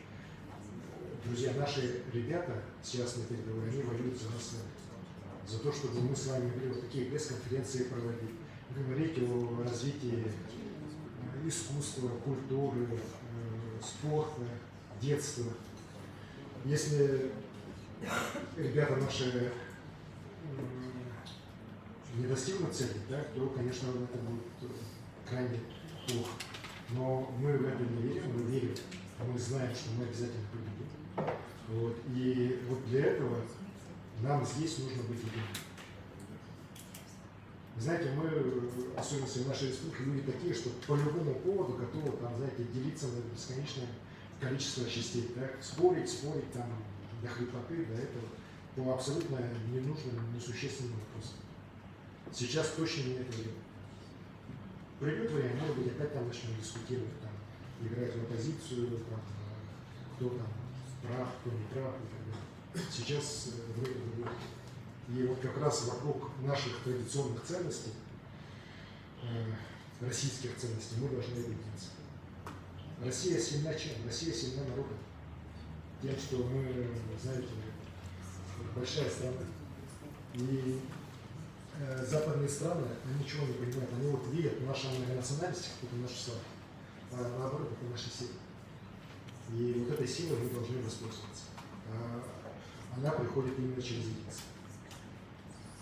У нас богатейшая история, мы сильны своей историей. Сегодня и по истории путей говорили. Так? Мы сильны своей армией, где служат наши с вами ребята, в том числе тысячами. мы следим своей молодежью. У нас очень замечательная молодежь. У нас у нее замечательные идеи, замечательный подход к будущему. И, конечно, мы должны идти вперед и не бояться ничего, да? Но нас вот всех должны скоплять наши традиционные ценности. И я считаю, что в республике мы в правильном направлении идем. Но вот здесь, конечно, надо бы все-таки еще теснее нам быть, еще больше сплотиться, так, отбросить, знаете, вот мелкие новостные вещи и объединиться на самом деле вокруг нашей главной ценности. И у нас в стране, вот если все регионы так сделают, будет лучше, и победа придет к нам быстрее. Пожалуйста. Как раз вы эту тему затронули, действительно для всех нас очень мега актуальную. В меру своих возможностей многие жители республики участвуют в этом и словом, и делом, и рублем, так сказать, да? Но о том, что вы делаете, все коллеги знают, и на уровне поддержки семей, тех, кто сейчас защищает Родину, и обеспечением, мы все знаем, как вы часто организуете такие мероприятия, что большой волонтерский штаб работает, и то, что всемирная поддержка имеется лично от вашей страны. Но очень много зависит еще от муниципалитетов, потому что дома остались те, кто верит и ждет наших бойцов. И вот конкретный случай от Чеченко 1/2 проживает в маленьком малоквартирном 14 квартир доме две семьи, которые сегодня, одна молодая семья, которая врач-хирург, отец молодой уехал на свой, и сын, фамилию нельзя мне сказать, называть их, да? Мама осталась в этом доме, и благоустройством хромает в этом доме, а Чеченко 1/1. И для того, чтобы это организовать, жилкомсервис выставил счет 22 миллиона. И одна управляющая компания, конечно, с этим не справится. И вот конкретными, из таких конкретных вопросов и дел состоит наша реальная помощь тем, кто сегодня на передовой. Василий Сергеевич, помогите, пожалуйста, решить этот вопрос, потому что с муниципалитетом очень сложно. Хорошо, вы мне потом напишите, разберусь. Здесь я что хочу сказать. Мы должны здесь на местах, конечно, полную всемирную поддержку нашим военнослужащим, семьям военнослужащим оказывать. Так, здесь никаких там не может быть пробуксовок, никаких этих никакого бюрократизма, скажем так, ну и никакого забюрократичного вопроса. Я разберусь, думаю, что мы решим вопросы. Но, вы знаете, я вот, кстати говоря, хочу отметить, что я по всем районам между всегда встречаюсь с семьями военнослужащих, ну, практически нигде особо жалоб нет. Все чувствуют заботу близких, родных, коллег по работе, муниципалитетов. В этой части мне особо таких претензий нет. Ну, конечно, есть такие тяжелые вопросы, в том числе связанные там, с жилищными условиями. Не всегда это получается быстро решить, особенно здесь в городе. Но уверен, мы с Евгением Николаевичем решили. Спасибо. Коллеги, я вот Городецкому и Кузьминых хочу сделать замечание. Вы, пожалуйста, уважайте коллег. Если у вас есть о чем поговорить, сделайте это, пожалуйста, вне зала. Ваш бубнил что-то мешает. Трофим, ты время пресс-конференции. Я хочу вот сейчас дать возможность вопроса Михаилу Горохову, Комсомольская правда Якутии. Василий Сергеевич, здравствуйте. Я хотел бы спросить вас про фильм, про который говорили ранее. Помните, вы говорили про фильм, который Якутия совместно с ДНР планирует снимать, вроде бы готов сценарий, и съемки должны были начаться этим летом. И вы можете сняться в этом фильме, но если вас спросили, скажем, в роли самого себя.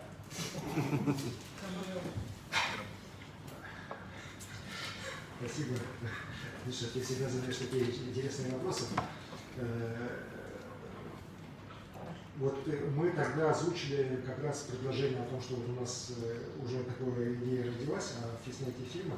Я не ожидал реакции, знаете, вот такой положительной со стороны кинематографического сообщества. Сегодня уже несколько проектов, которые на эту тему, причем уже и не только с участием наших артистов, да, уже с участием российских артистов выходят, других новых регионов выходят, да, предлагают, а почему только Донецкая Народная Республика, давайте у нас этот проект сделать, мы тоже готовы участвовать.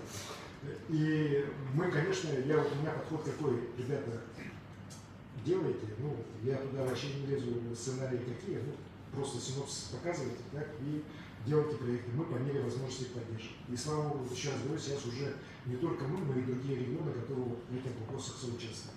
Я вообще считаю, что пора уже начинать снимать и художественные фильмы, как я про это говорил, про СВО, потому что на той стороне-то они, видите, с точки зрения информационных технологий, конечно, они, это тоже так, со смыслом это давно научились работать и работали. Вот это западное дело, если только учиться.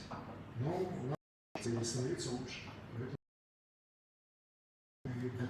Что касается предложения сняться, я наших кинематографистов от времени поддерживал, знаете,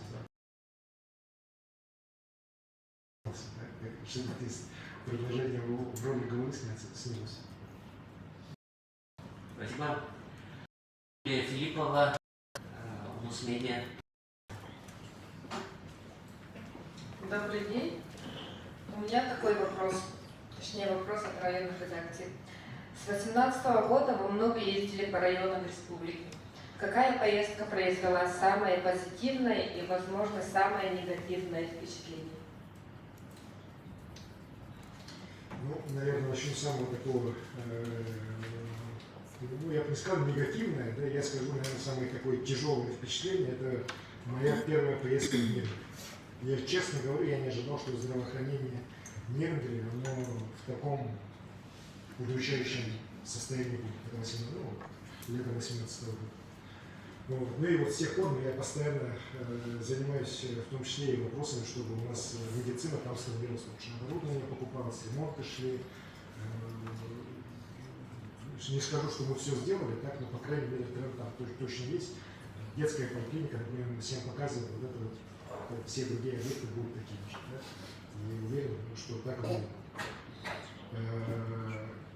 Ну и Нернгель совсем другой стал по сравнению с 2018 годом. Что касается позитивного, знаете, ну любая поездка позитивна, но вот я вот опять же с учетом того, как все поменялось в жизни, вот, мне сейчас, знаете, очень приятно в Арктический район наши приезжать, потому что видна очень четкая динамика, как это было в 2018 году и что стало сейчас в 2023 году. Да? Ну, Оленёвский район, там, Арский, я про это даже не говорю, они у нас реальные лидеры вообще по республике, наверное, по изменению. Ну и другие районы, вот тот же Алайховский, я сказал, ну, вроде бы самый у нас был такой депрессивный район, но при всем при этом очень хорошая, понятная динамика. Да? Поэтому вот так надо. Спасибо. Алексей Яровиков, пожалуйста, Сахапресс. Добрый день. Александр Сергеевич, вы очень упомянули о том, что о безумных санкциях Запада. Вот в связи с этим вопрос, как республики противостоят этим санкциям и какая работа ведется в области импорта замещения? Спасибо. Алексей, ты прямо как шпион вопрос задал, да? Вы знаете, я здесь, наверное, все-таки общими словами отвечу, в частности, не буду уходить. Наш лучший ответ санкциям – вот наши цифры, вот, нашего развития. За прошлый год у нас на 8% промышленный рост. Вот, в этом году небольшой, но все равно рост есть, да, по промышленности. Показатели валового регионального продукта в прошлом году по Якутии рекордные, почти 2 триллиона рублей. Вот, но он считается долго, может быть, даже за 2 триллиона. Вот, экономика растет, рекорды установлены по добыче всех полезных ископаемых, по алмазам стабильная ситуация тоже. Вот, несмотря на все вот эти санкции, опять же, да, мы все по ОЛОСу, все социальные обязательства, все обязательства по бюджету выполнены. Поэтому, конечно, я не скажу, что просто проблем масса разных санкций, да, но мы их успешно решаем и будем дальше еще успешно решать, и уверен, мы выйдем из этой ситуации еще более сильнее. Спасибо большое. Александр Сергеевич, мы уже больше 2 часов работаем, поэтому я вот хочу крайний вопрос предоставить Виктору Болесову, руководителю Сахамедиа, пожалуйста. А что во мне не так, Семен? Почему меня забыли? Сергей, 3, по-моему, вопроса задал. Это уточняющие были. Ну, если в сумке есть вопрос, Сергей. Тогда уступим, да? Сергей, пожалуйста, вопрос. Ну, я хочу... Алексей Сергеевич, ну за это я буду у Лены Тихоновой, но очень короткие ответы. Ну, один вопрос более-менее серьезный. Это собачий законопроект, да?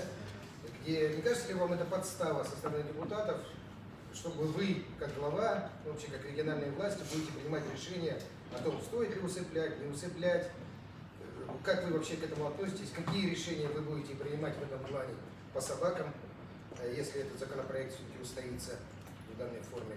Ну и 2 буквально очень коротких ответа. Вы сказали об экологической культуре, которая растет, но все мы видели, вы, наверное, тоже видео из Мирного, где директор МРТК выбрасывает в лес мусор наглую, и он является победителем праймериз ЕР. Здесь уже как вам, и как главе, и как секретарю какие-то санкции будут применены. И 11 сентября у вас пройдет конференция по выдвижению вас в том числе. Будут ли там другие кандидаты? Спасибо. И 11 июня. Спасибо, Сергей, за вопросы. По собакам. Решение здесь, коллеги, если в том случае, если закон будет изменен, полномочия будут отданы регионам, то, конечно, решения будут приниматься на основе закона. Закон будет приниматься государственным собранием. Вчера вот как раз парламентская здесь у нас ассоциация прошла, дальневосточных всех регионов, с участием руководителей парламента всех. Этот вопрос достаточно глубоко обсуждался, есть разные мнения, но у всех оно, знаете, вот сквозит самое главное, да, то, что я тоже абсолютно поддерживаю. Приоритет человеческой жизни и человеческого здоровья – это бесспорно, это даже не обсуждается. Вот, а все нюансы уже можно там смотреть, да, и обсуждать, и решения принимать. Здесь в любом случае решение будет приниматься после широкой общественной дискуссии. Еще раз говорю, самые разные мнения есть. Вот. Но, еще раз говорю, мы должны в первую очередь все-таки жизнь людей, наших детей, вот, пожилого нашего поколения, в первую очередь сохранять их. Это что касается безнадзорного жилья. Что касается мусора, мы, конечно, все такие случаи рассматриваем.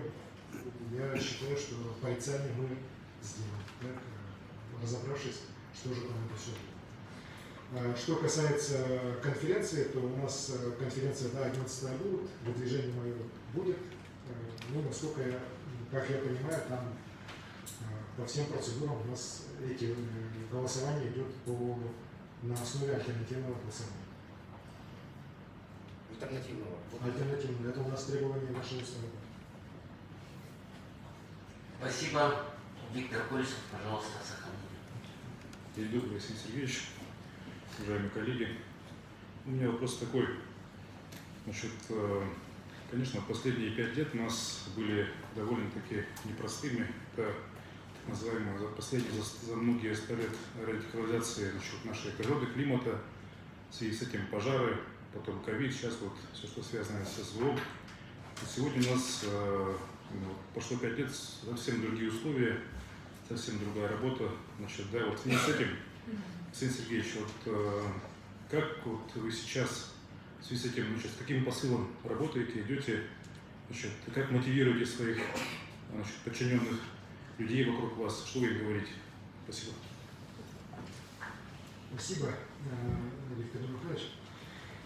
Ну, конечно, когда в 2018 году я избирался, никто, наверное, из всех сидящих здесь, да, и вообще в мире, наверное, не могли предугадать тех событий, которые будут. Это и страшная пандемия ковида, да. Кстати, из нее мы вышли очень достойно. Вот еще раз хотел бы поблагодарить все наши структуры, которые боролись с ковидом, и медиков, и Роспотребнадзор, и правоохранительные органы, муниципалитеты, волонтеры всех наших. Да.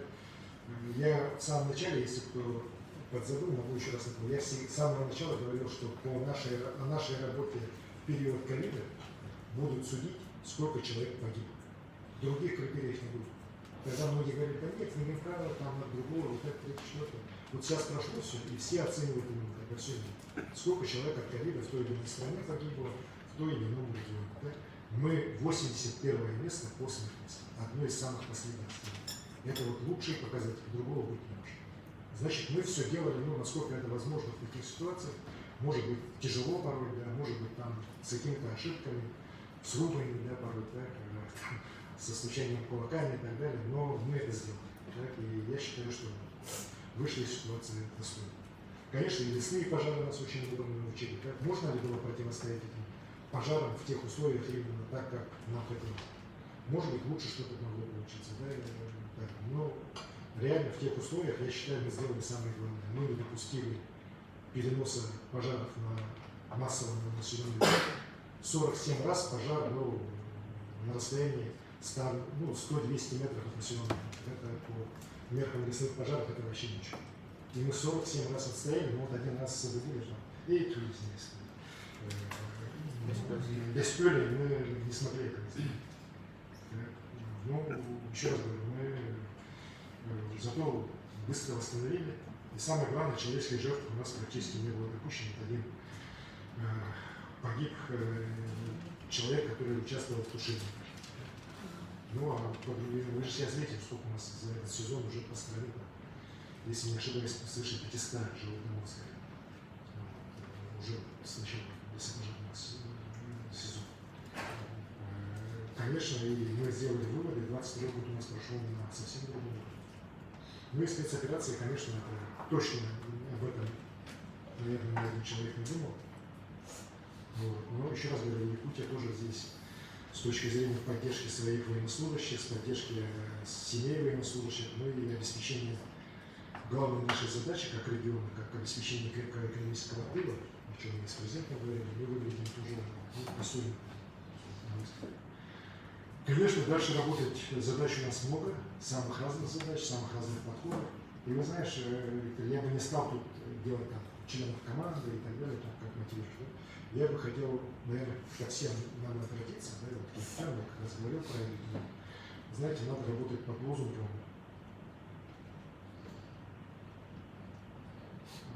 который вот всех нас объединяет. Наверное, это, был бы такой лозунг, как, ну, вместе, только вперед. У меня был лозунг «Якутия вперед», да, ну вот сейчас надо вот еще раз усилить его.